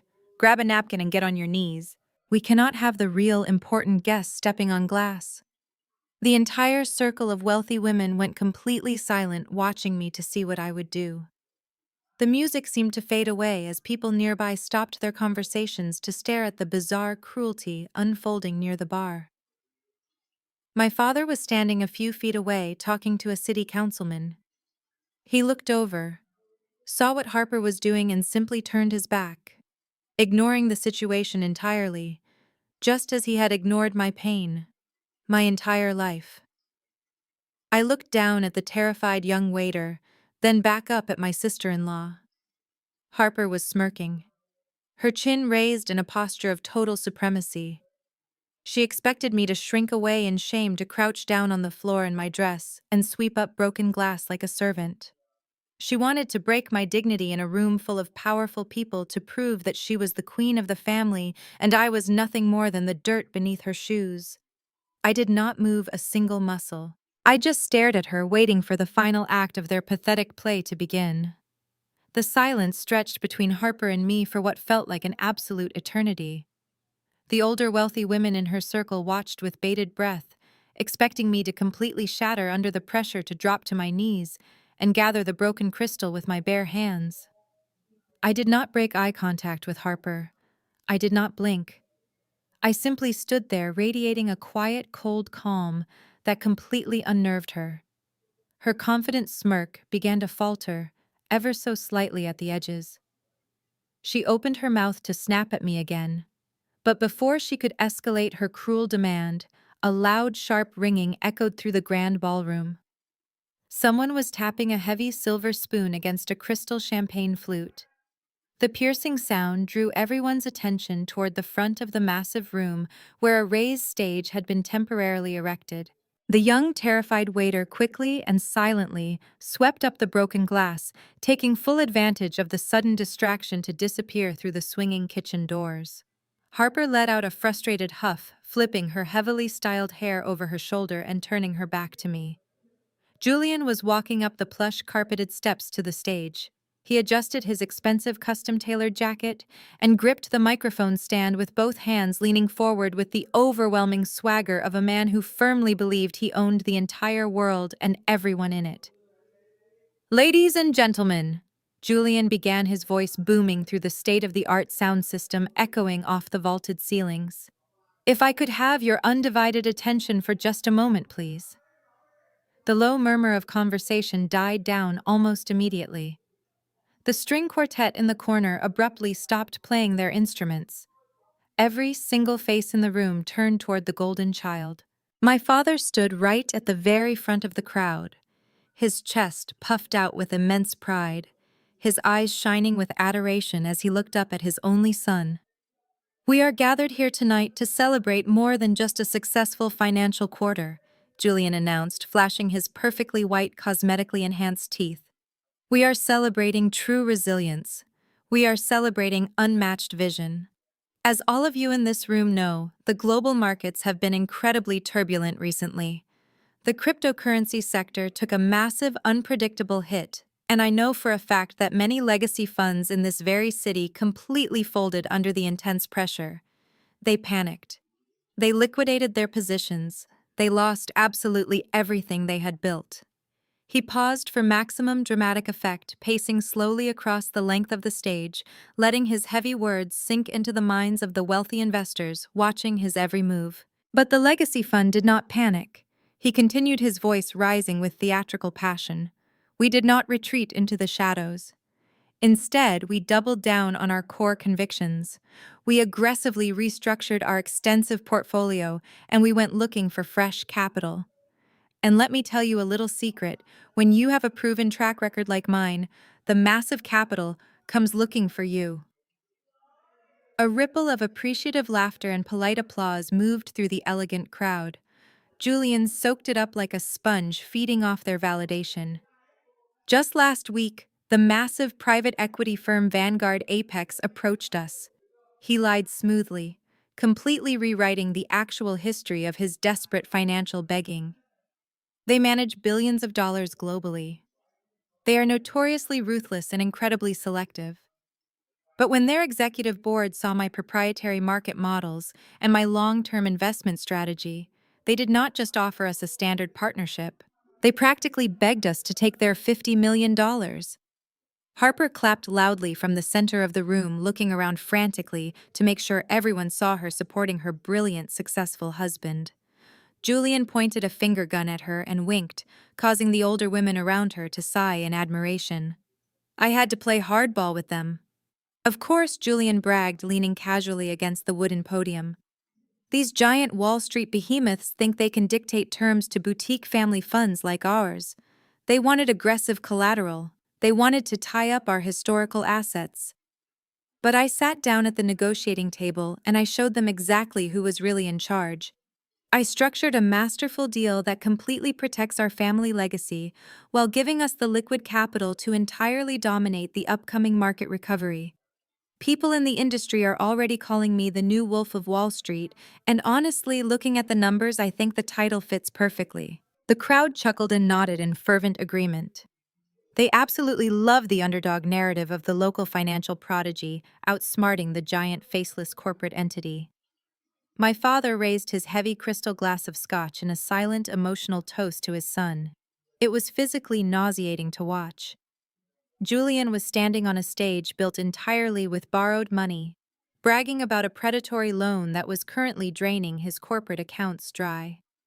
He was a dead man walking, but he was throwing himself a lavish parade. Julian's arrogant eyes scanned the audience, soaking in their blind adoration, until his gaze landed squarely on me, standing near the back of the room in my simple black dress. A wicked, malicious gleam suddenly appeared in his eyes. He could not resist the golden opportunity to elevate his own status by publicly pushing me down into the dirt. Looking out at all of this incredible success makes me appreciate the simple things too, Julian said, speaking directly into the microphone, his tone shifting to one of mocking pity. My little sister Jasmine is here tonight. Jasmine, raise your hand. Let everyone see you back there. Heads turned in my direction across the crowded ballroom. I did not move a single muscle, but I kept my eyes locked fiercely on his. Jasmine is an accountant. Julian continued, his voice dripping with patronizing affection. She lives a very quiet, very simple life. She does not understand leverage or derivatives or complex corporate restructuring.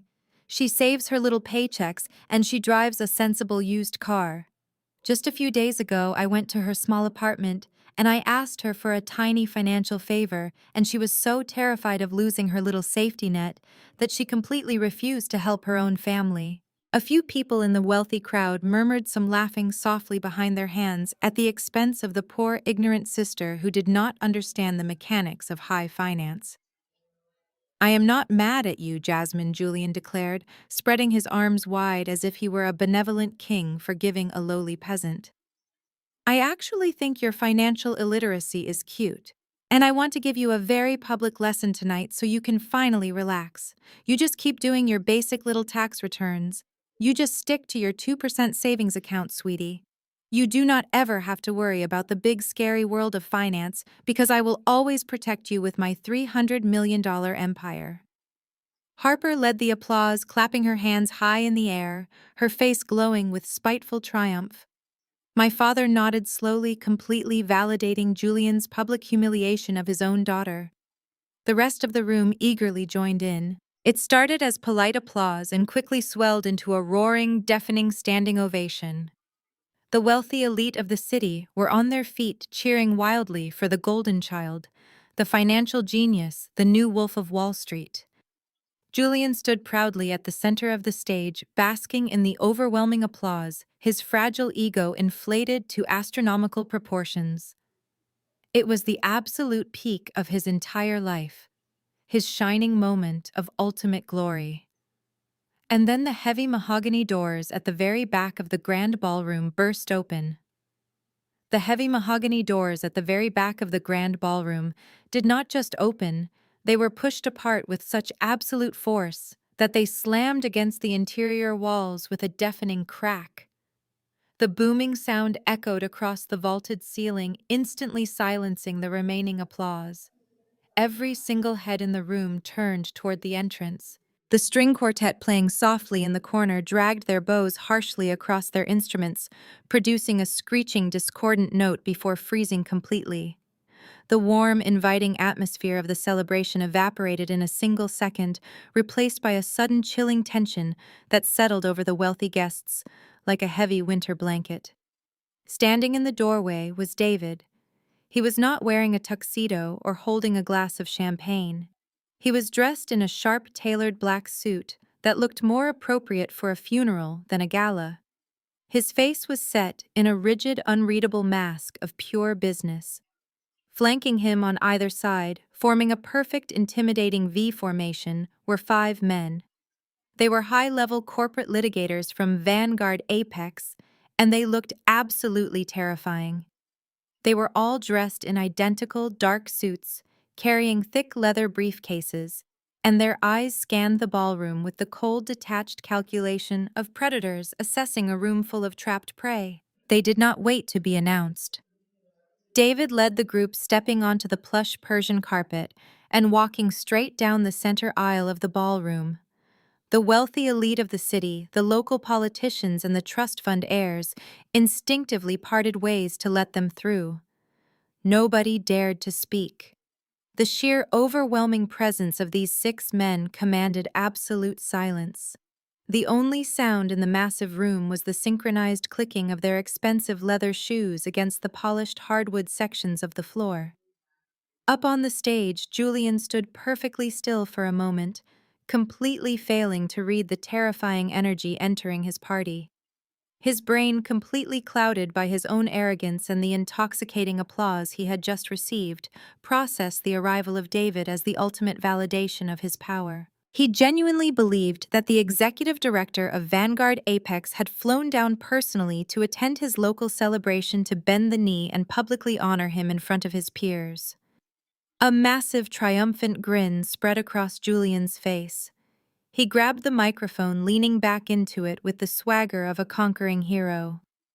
"Ladies and gentlemen," Julian announced, his voice booming through the silent room. "I told you they came looking for me. Please give a massive Oakwood Country Club. Welcome to my new corporate partners, the executive team from Vanguard Apex." He dropped the microphone onto the podium and began practically jogging down the carpeted stairs of the stage. He was practically vibrating with excitement. Harper, who had been standing near the front, immediately adjusted her sequined gown and scurried closely behind him, her eyes wide with the desperate hunger of a woman eager to be photographed next to Wall Street billionaires. My father Elias puffed out his chest, standing tall and proud, ready to welcome the men who were about to secure his family legacy for the next 100 years. I remained exactly where I was, near the back of the room, holding my breath, watching the beautiful execution of my plan unfold. David did not even glance in my direction. He played his part with absolute, flawless precision. Julian marched through the parted crowd, his arms spread wide open in a gesture of extreme familiarity and brotherhood. "David, my man." Julian called out, his voice echoing in the dead silence of the ballroom. "You made it. I was starting to think you Wall Street guys did not know how to celebrate a real victory. Come on up to the bar. I have a bottle of Blue Label waiting specifically for you." Julian closed the distance, stepping right into David's personal space, reaching out to wrap his arms around the executive director in a boisterous celebratory hug. It was the ultimate display of fake alpha male dominance, trying to show everyone in the room that he was on equal footing with the giants of finance. But the hug never happened. David did not smile. He did not extend his hand.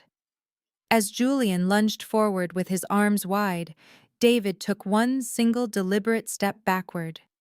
It was a subtle movement, but in that silent, crowded room, it was as loud as a gunshot. The rejection was absolute and completely humiliating. Julian's arms grasped at empty air, and he stumbled forward slightly, his triumphant grin faltering as he struggled to maintain his balance. Harper gasped softly, covering her mouth with her manicured hand. The wealthy guests surrounding them exchanged confused, nervous glances. The air in the room grew completely stagnant. My father took a hesitant step forward, the proud smile slowly melting off his aging face as he registered the pure hostility radiating from the 6 men standing in front of his son. Julian quickly dropped his arms, trying to laugh off the awkward encounter.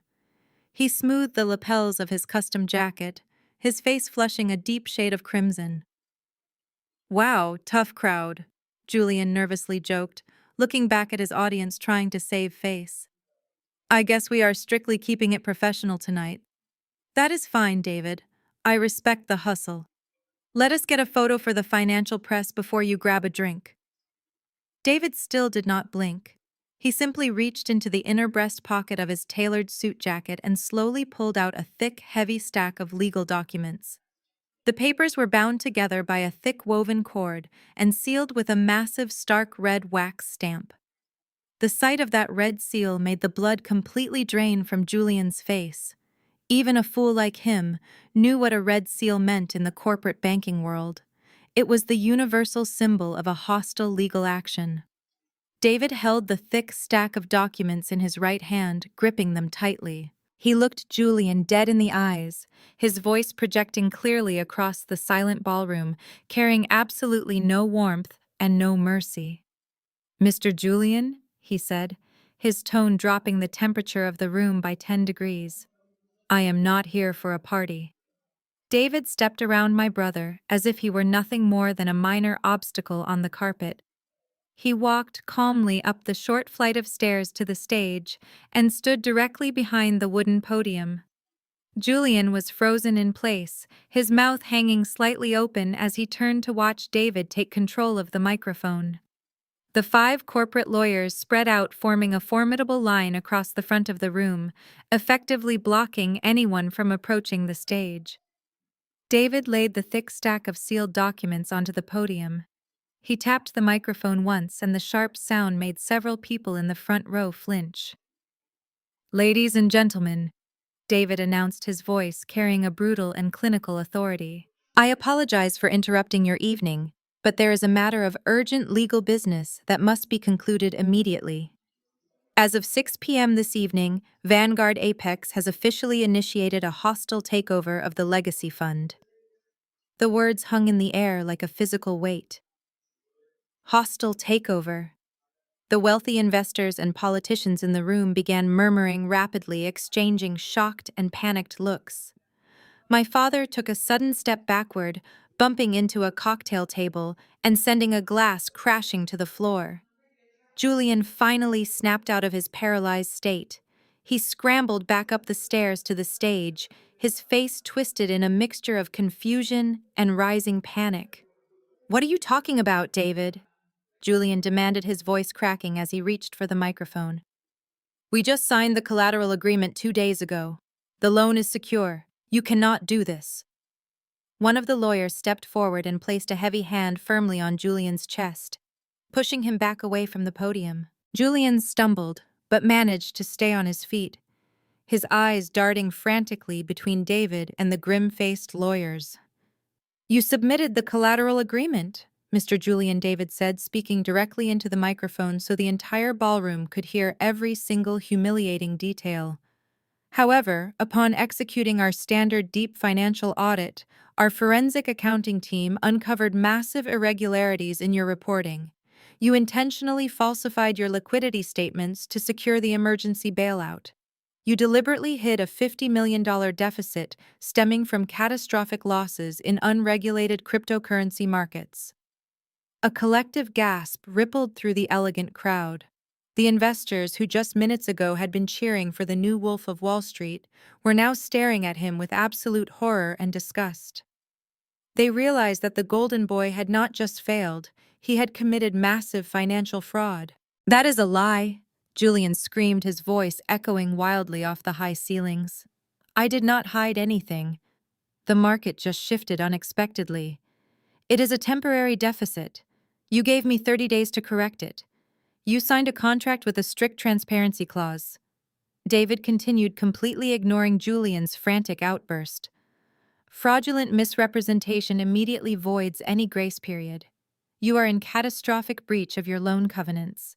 Therefore, Vanguard Apex is exercising its legal right to call the debt in full effectively immediately.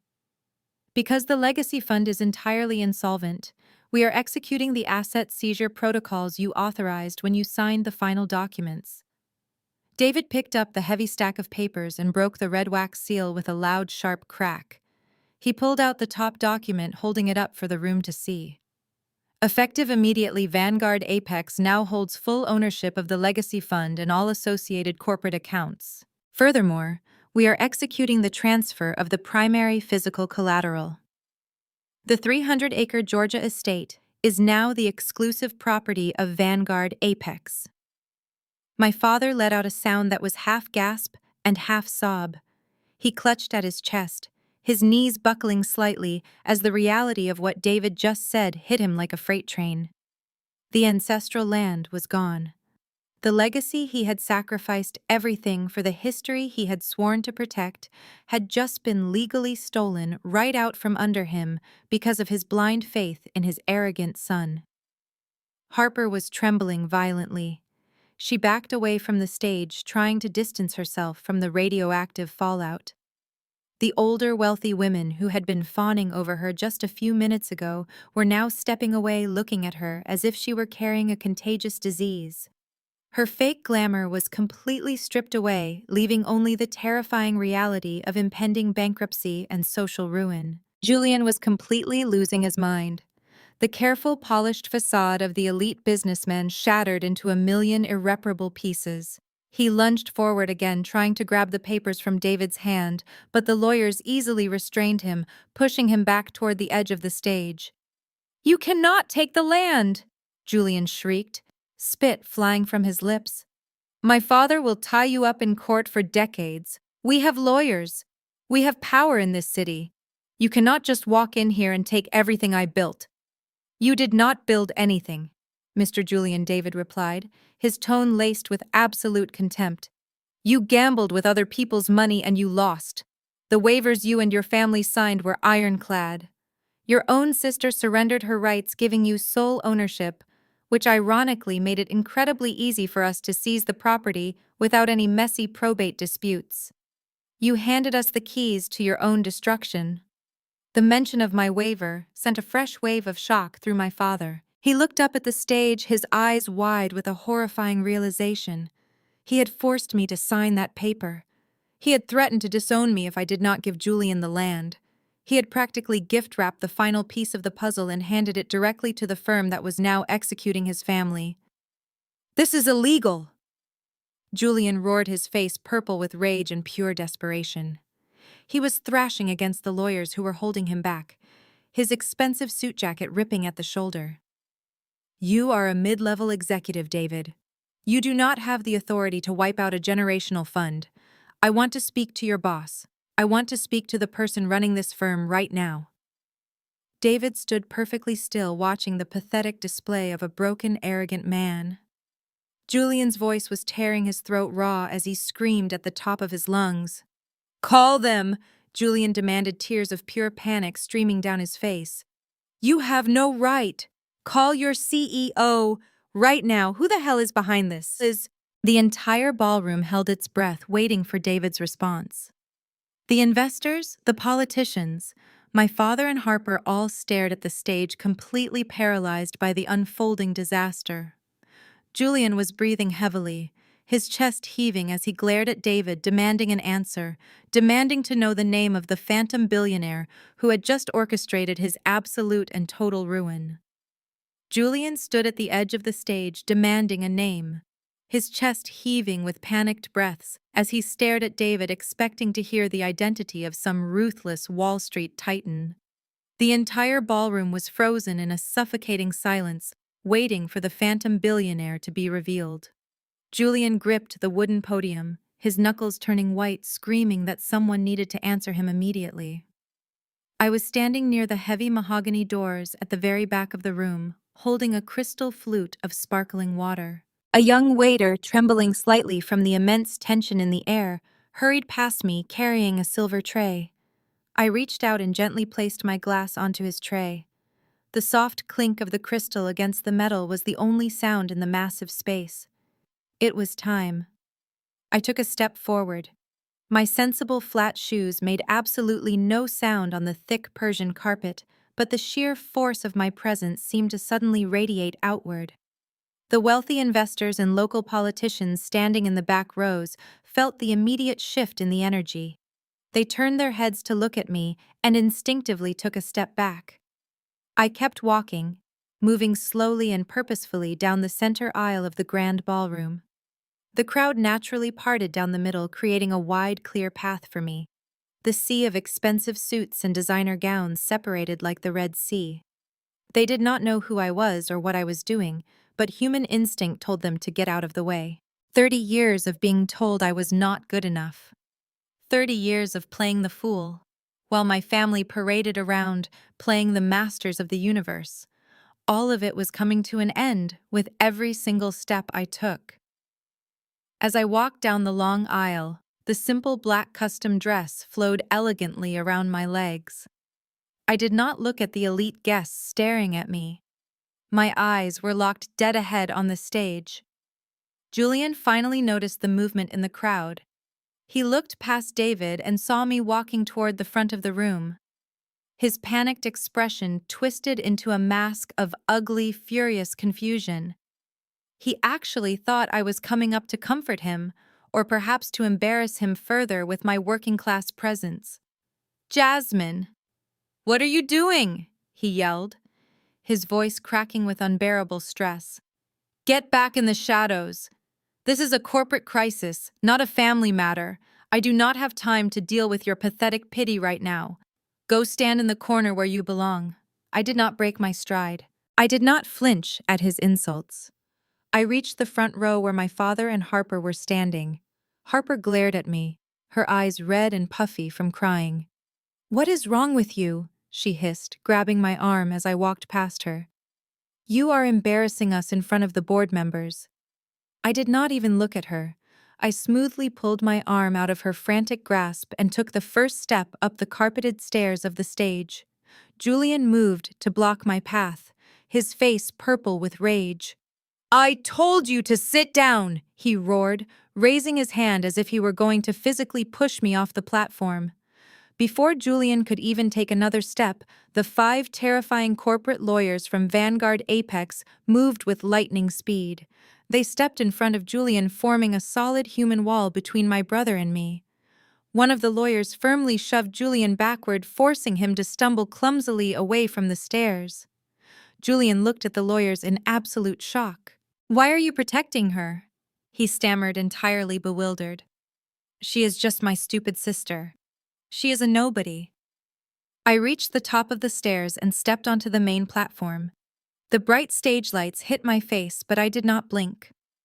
I walked slowly toward the center podium where David was standing. The moment I approached David, his entire demeanor completely shifted. The cold, ruthless corporate assassin vanished. He turned to face me, placing his feet together. In front of the entire ballroom of wealthy elites, local politicians, my father and my arrogant brother David, bowed a full 90 degrees at the waist. It was a display of absolute and total reverence. He held the bow for a long second before standing back up. He respectfully stepped away from the podium and extended his hand, offering me the microphone. The entire ballroom let out a collective gasp. The visual impact of a powerful Wall Street executive bowing to the woman who had just been publicly mocked as a poor tax clerk was entirely incomprehensible to them. Their brains could not process the image. David kept his hand extended, holding the microphone. He leaned slightly toward the stand, so his voice would carry over the speakers one last time.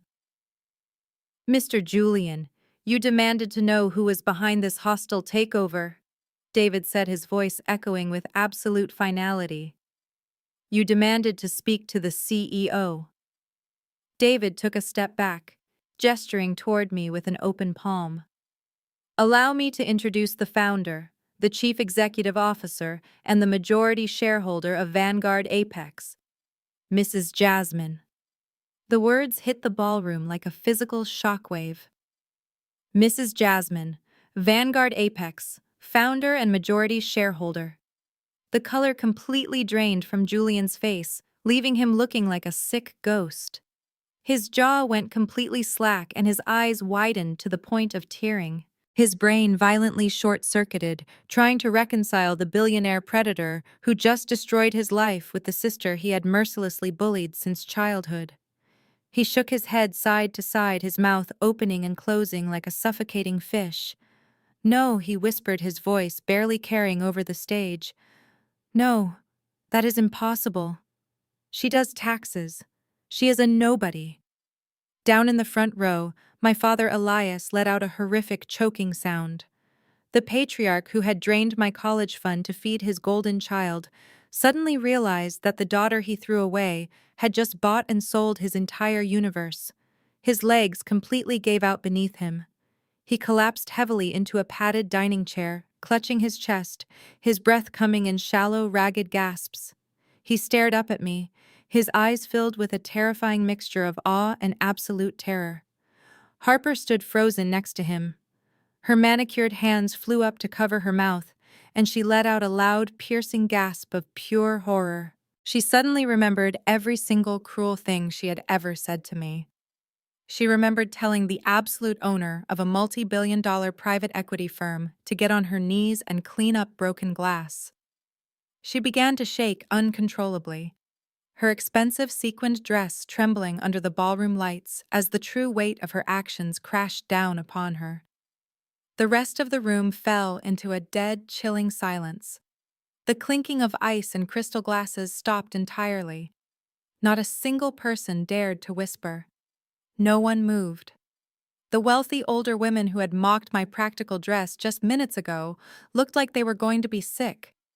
The power dynamic in the room had shifted so violently and so suddenly that the local elite were completely paralyzed by fear. I stood behind the heavy wooden podium and looked out over the massive crowd. I looked at the broken golden child leaning against the wall. I looked at my father clutching his chest in the front row. I looked at the terrified sister-in-law crying into her hands. I took the microphone from David, and the cold metal felt perfect in my hand. The trap had snapped shut, and there was no escape. I looked out at the sea of terrified faces. The wealthy elite of Oakwood Country Club, who just moments ago had cheered wildly for my brother's arrogant speech, were now holding their breath. They were witnessing a public execution, and nobody dared to intervene or look away. The silence was absolute and suffocating. I brought the microphone closer to my mouth. My voice, when it echoed through the massive state of the art speakers, was not loud or angry. It was quiet, calm, and surgically precise. I did not need to scream to command the room. True power does not need to raise its voice. Thank you all for coming out tonight to celebrate the massive restructuring of the Legacy Fund. I began letting the dark irony of the words settle over the grand ballroom. My brother Julian was right about one thing during his little victory speech. The global markets are incredibly turbulent right now, and the weak funds simply do not survive. But he lied to you about who was holding the life raft. He did not outsmart Vanguard Apex. He did not negotiate a masterful deal. He crawled to us completely desperate, begging for an emergency bailout because he recklessly gambled away his entire legacy on unregulated crypto tokens and lost absolutely everything. The crowd murmured in profound shock, exchanging horrified glances. But I cut them off with a single sharp look.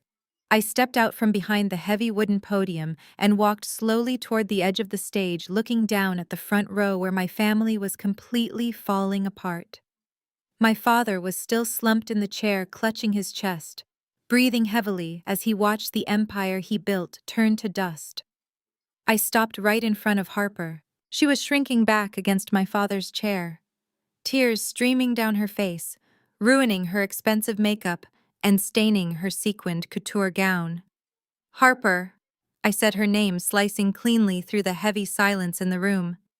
Earlier tonight, you told all of your wealthy elite friends here that I was just a poor, simple tax clerk.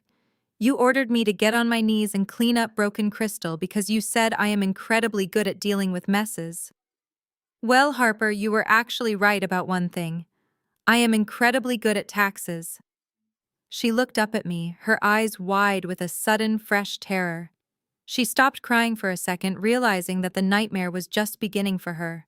She knew exactly what she had been hiding in those corporate ledgers. As the founder and majority shareholder of the firm that just acquired your husband's entire portfolio, I had my forensic accounting team do a very deep dive into your personal spending habits. I continued, my voice projecting clearly to every dark corner of the ballroom. It is truly amazing what you can find hidden deep inside the corporate expense reports of a failing company. Harper shook her head, pleading silently for me to stop, but I showed absolutely no mercy.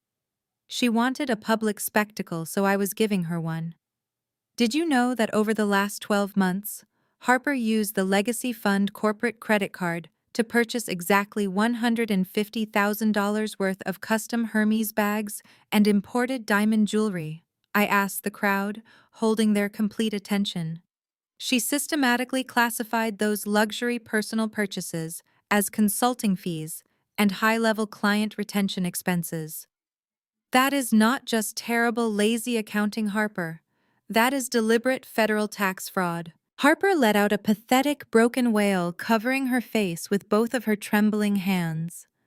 The elite women she had been trying so desperately to impress all night, the ones who had laughed at my practical dress, physically stepped away from her, treating her like a toxic radioactive liability. Nobody wanted to be associated with a criminal under federal investigation. I just wanted to let you know that I personally compiled that forensic audit report, I told her, watching her crumble completely onto the floor. And I forwarded the entire detailed file to the IRS Criminal Investigation Division early this morning. They absolutely love dealing with massive corporate messes, Harper. I am sure you will thoroughly enjoy explaining your stolen couture wardrobe to a federal agent. I turned my back on her sobbing form, dismissing her entirely, and shifted my cold gaze to Julian. He was still standing near the bottom of the stairs, completely broken. The overwhelming arrogance that had defined his entire existence was entirely gone, vaporized in an instant. He looked like a hollow shell of a man, a pathetic puppet whose strings had just been violently severed. "Julian," I called out softly into the microphone. He flinched violently, as if I had struck him physically across the face. He slowly looked up at me, his eyes hollow and defeated, his custom suit looking wrinkled and entirely out of place on his slumping frame. "You stood on this very stage 20 minutes ago, and you mocked me in front of all these powerful people," I reminded him, letting my words echo over the silent crowd. "You told me to stick to my 2% savings account. You told me to stay in my lane while you promised to protect me with your massive $300 million empire." Julian swallowed hard, a single tear leaking from his eye and rolling down his cheek. "Jasmine, please," he whispered, his voice so broken and pathetic it barely reached me. "We are family. You cannot do this to me. You cannot take everything. Do not ever talk to me about family," I replied, my voice dropping to a freezing, unyielding temperature. "Our father stole my medical school tuition just to fund your very first business failure. He forced me to sign away my legal rights to our ancestral land just to cover up your massive negligence today.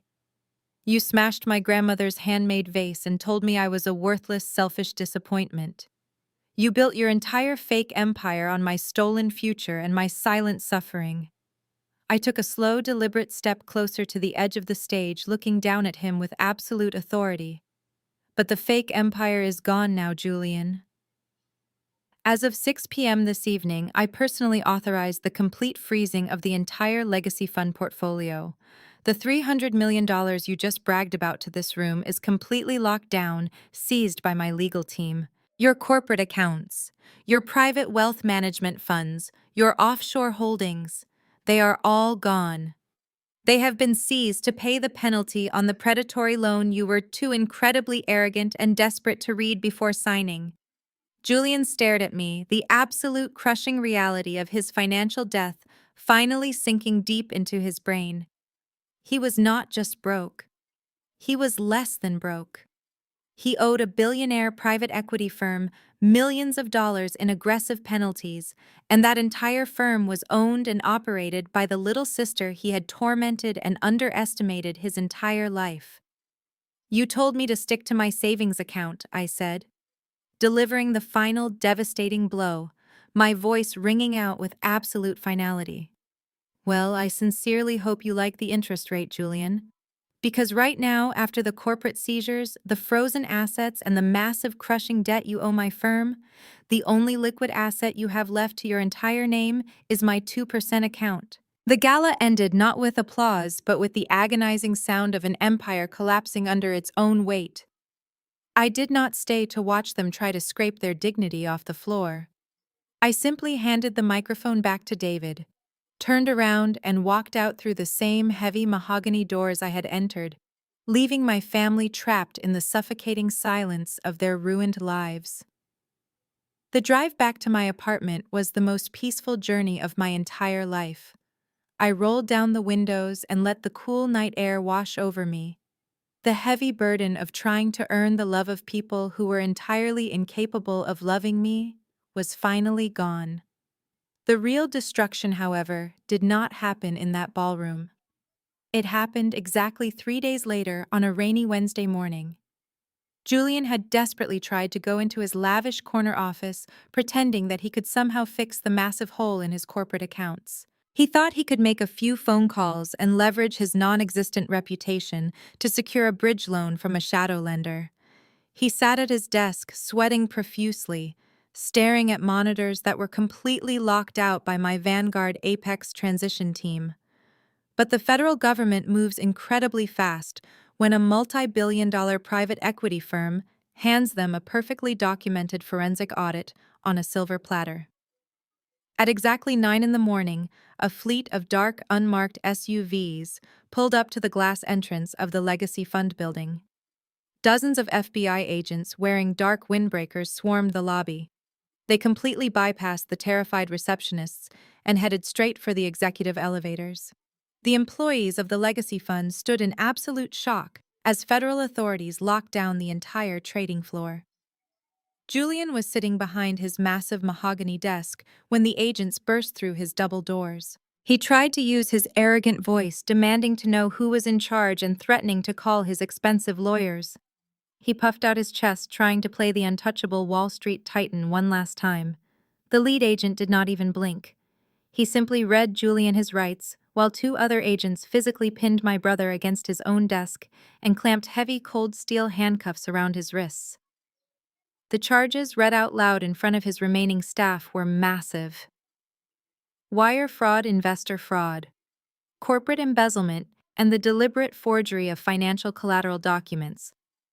The agents brought in empty cardboard boxes and began dismantling his entire life.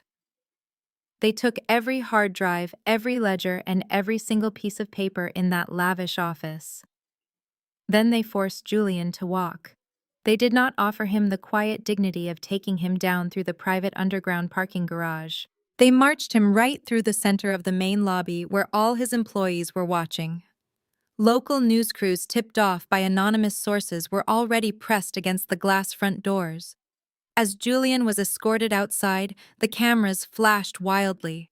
They captured the golden child. The new Wolf of Wall Street, being Perp, walked out of his own building with his head bowed, his expensive custom suit rumpled, and his hands bound behind his back. It was broadcast live on every local news channel. It was the ultimate public humiliation for a man who cared about absolutely nothing but his elite image. While Julian was being shoved into the back of a federal vehicle, his wife was executing her own desperate and pathetic exit strategy. The moment Harper saw the breaking news alert on her phone, she knew the IRS Criminal Investigation Division was coming for her next. She did not call her husband to see if he was safe. She did not call my father to check on his failing heart. She went straight to their personal wall safe in the master bedroom. Harper frantically stuffed a heavy canvas duffel bag with every piece of expensive diamond jewelry she had illegally purchased using the Legacy Fund corporate accounts. She grabbed her passport, threw on a dark trench coat to hide her face, and ordered a private luxury car to take her directly to the international terminal at the airport. She was entirely prepared to flee the country and leave Julian to rot in a federal cell. Harper made it all the way to the priority check-in desk. She was practically shaking as she handed her passport to the ticket agent, demanding a first-class seat on the very next flight to the Cayman Islands. But the ticket agent just looked at the computer screen and quietly picked up a red telephone. Less than 2 minutes later, Customs and Border Protection officers flanked by two federal agents surrounded Harper right in the middle of the brightly lit, crowded terminal. Harper shrieked and tried to run, but she was wearing her designer heels. She barely made it 5 steps before a female officer grabbed her arm and twisted it behind her back. As she struggled, they dropped her canvas duffel bag right onto the cold tile floor. The zipper burst open, and thousands of dollars worth of stolen diamond necklaces, heavy gold bracelets, and luxury watches spilled out for everyone in the terminal to see. Harper collapsed onto the floor, screaming and sobbing wildly, begging the officers to let her go, claiming she was the victim of a massive misunderstanding. Ordinary travelers pulled out their cell phones and recorded her entire pathetic meltdown, capturing the exact moment the elite socialite became a common criminal. By that evening, both Julian and Harper were sitting in cold concrete holding cells in a downtown federal detention center wearing cheap orange jumpsuits. Their expensive clothes, their luxury cars, and their stolen jewelry were all locked away in an evidence room. The guards told them they were each granted one single phone call to secure legal representation or reach out for help from their powerful network. Julian gripped the heavy plastic receiver of the jail phone with trembling hands. He dialed the private numbers of the wealthy investors he had toasted with at the gala just days before. He called the country club president. He called the board directors who had praised his incredible financial genius. The phone just rang and rang. Not a single person picked up. Harper tried to call her elite circle of wealthy women, the ones she had gossiped with while mocking my simple black dress. Every single call went straight to automated voicemail. Their powerful friends had completely abandoned them, severing all social and financial ties the very second the federal indictments were unsealed. Nobody wanted to be associated with a toxic scandal of this magnitude. As they sat alone on their rigid metal cots, listening to the hollow, terrifying echo of the prison cell block, my brother and my sister-in-law finally tasted the exact agonizing isolation and absolute humiliation they had forced upon me my entire life. They were completely alone, and their empire was nothing but dust. 2 days after the arrests, my private elevator chimed. I was standing in my glass-walled office in the heart of Manhattan, overlooking the sprawling city below. David had buzzed me a few minutes prior to let me know that an unexpected visitor had caused a massive scene in the main lobby. The visitor was demanding to see the CEO, claiming a family emergency. I told security to let him up. The heavy oak doors of my executive suite slowly opened, and my father walked in. Elias looked nothing like the proud patriarch who had stood in that grand ballroom just a few days ago. His shoulders were slumped, his expensive suit was terribly wrinkled, and the deep lines on his face made him look incredibly fragile and old. He took a hesitant step onto the thick plush carpet, looking around at the multi-million-dollar art on the walls and the massive mahogany desk that commanded the room. This was the physical manifestation of the empire I had built, while he was busy pouring all of his love and resources into a son who was currently sitting in a federal holding cell. He walked toward my desk, his hands trembling slightly as he took in the sheer magnitude of my reality. "Jasmine," he began, his voice thick with unshed tears. "My little girl, please, you have to stop this." I did not stand up. I did not offer him a seat. I just leaned back in my leather ergonomic chair and looked at him. My little girl. It was the very first time in my entire 32 years of life that he had ever used an endearing term for me. It was completely nauseating to hear it now, used only as a desperate manipulation tactic to save the son he actually loved. "Stop what exactly?" I asked, keeping my voice perfectly flat and devoid of any emotion. "You know what?" he pleaded, leaning his heavy hands on the edge of my polished desk. "Julian is facing 20 years in a federal prison, Jasmine. Harper is being indicted by the IRS. The legacy fund is entirely gone. They have absolutely nothing left. You proved your point. You showed us all how incredibly smart and powerful you are. Now you have to call off your corporate lawyers. Tell the federal authorities it was just a simple corporate misunderstanding. You have the money and the Wall Street influence to fix this. He is your brother. We are your family. I let his desperate words hang in the silent air of the climate-controlled office. He was still trying to play the exact same tired card he had used my entire life. He genuinely believed that my multi-billion-dollar firm taking down a massive financial fraud was just some petty sibling rivalry that could be magically erased with a single phone call from the boss. He completely refused to accept that Julian was the sole architect of his own destruction. Julian committed federal wire fraud, I stated calmly, tapping my silver pen against a sleek leather notebook. He forged financial documents. He lied to his private investors. He stole capital from his own company to fund his wife's luxury shopping addiction and his own arrogant lifestyle. My firm simply audited a terrible investment. The FBI did the rest. I cannot magically undo his multiple felonies just because you are sad that your golden child turned out to be a massive criminal failure. My father let out a broken, agonizing sob, collapsing into the leather guest chair across from my desk. He buried his face in his rough hands, weeping openly in front of me for the first time in his life. "You cannot do this to me, Jasmine," he cried, his voice muffled by his fingers. "You cannot let Vanguard Apex take the Georgia land. It is all we have left of our history. Our ancestors bled for that soil. If your firm forecloses on it, our entire legacy is erased forever. The bloodline loses everything. Please, I am begging you. I will get on my knees right now if I have to. Just give us the ancestral land back." I watched the man who had tormented me my entire life completely break down in front of me. There was no joy in watching him cry. There was no triumphant thrill running through my veins. There was only a profound sense of absolute closure. The ghost of the little girl who had desperately wanted his approval was finally laid to rest. I opened the top drawer of my desk and pulled out a sleek black leather folder. I tossed it casually across the polished wood surface. It slid to a stop right in front of his trembling hands. "Open it," I commanded quietly. My father wiped his wet eyes and slowly flipped open the heavy cover of the folder. Inside was a crisp, thick legal document with a fresh state county seal stamped on the bottom. He read the text, his eyes darting back and forth across the page in pure disbelief.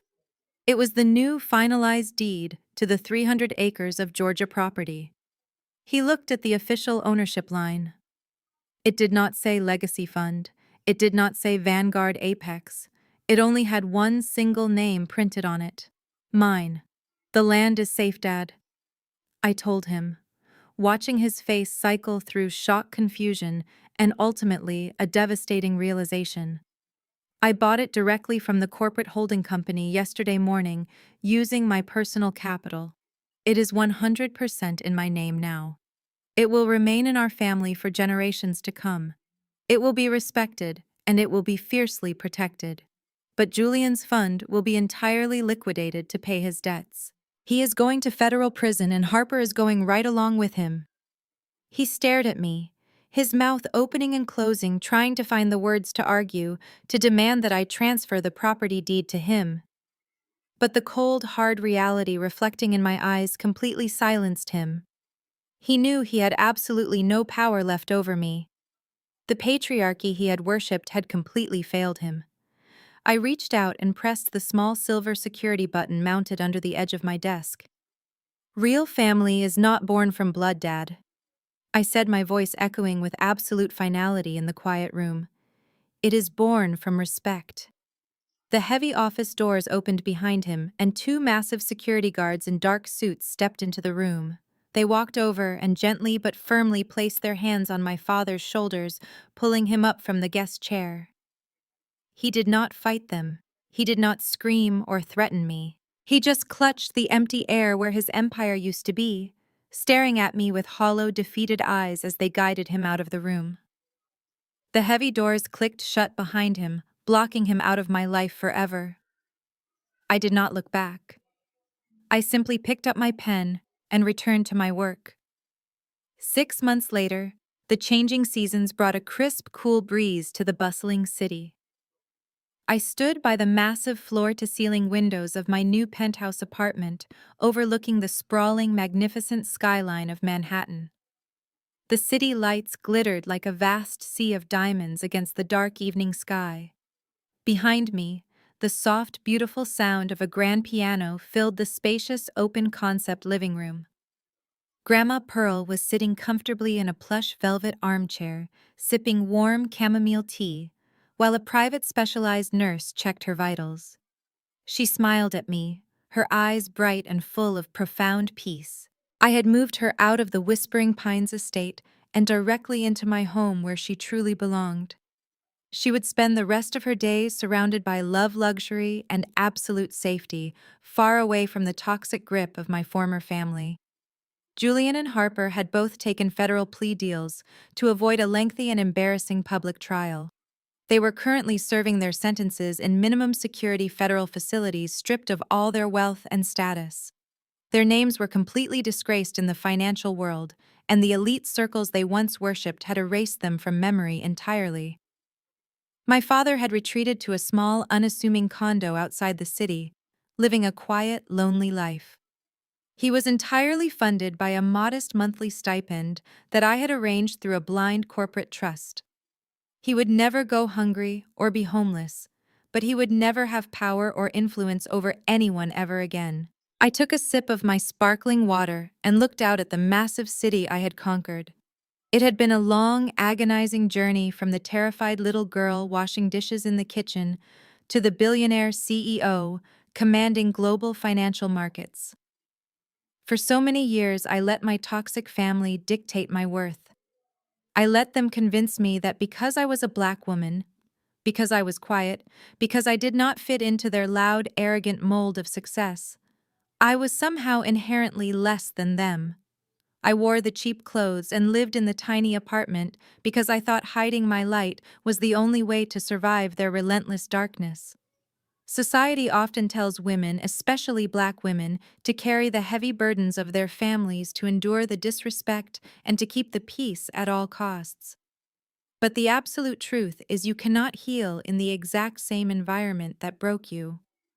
You cannot convince people to respect you when their entire identity is built on tearing you down. It took a massive betrayal for me to finally realize that my brilliance, my deep resilience, and my Black girl magic were never meant to be hidden in the shadows of someone else's ego. I had the power all along. I just had to give myself the permission to unleash it. Breaking generational curses is incredibly painful work, but it is the most vital work you will ever do. If you are listening to this story right now, and you are sitting at a table where you are being served nothing but disrespect, I need you to hear me clearly. You do not have to stay. You do not owe your precious peace of mind to people who actively seek to destroy it just because you happen to share the same DNA. Family is a beautiful concept when it is rooted in mutual care, but it is not a free pass for lifetime abuse. You have the power to walk away, to heal your deep wounds, and to build something truly magnificent from the very pieces they tried to shatter. Never let anyone use the word family to put a price tag on your worth. Stand up, square your shoulders, and build your own empire. The view from the top is incredibly beautiful when you are not carrying the heavy weight of other people's toxic expectations. Have you ever had to walk away from toxic family members to protect your own peace? How did you finally find the strength to set those difficult boundaries? I want to read your stories in the comments below. Let us create a powerful community of strength and support right here.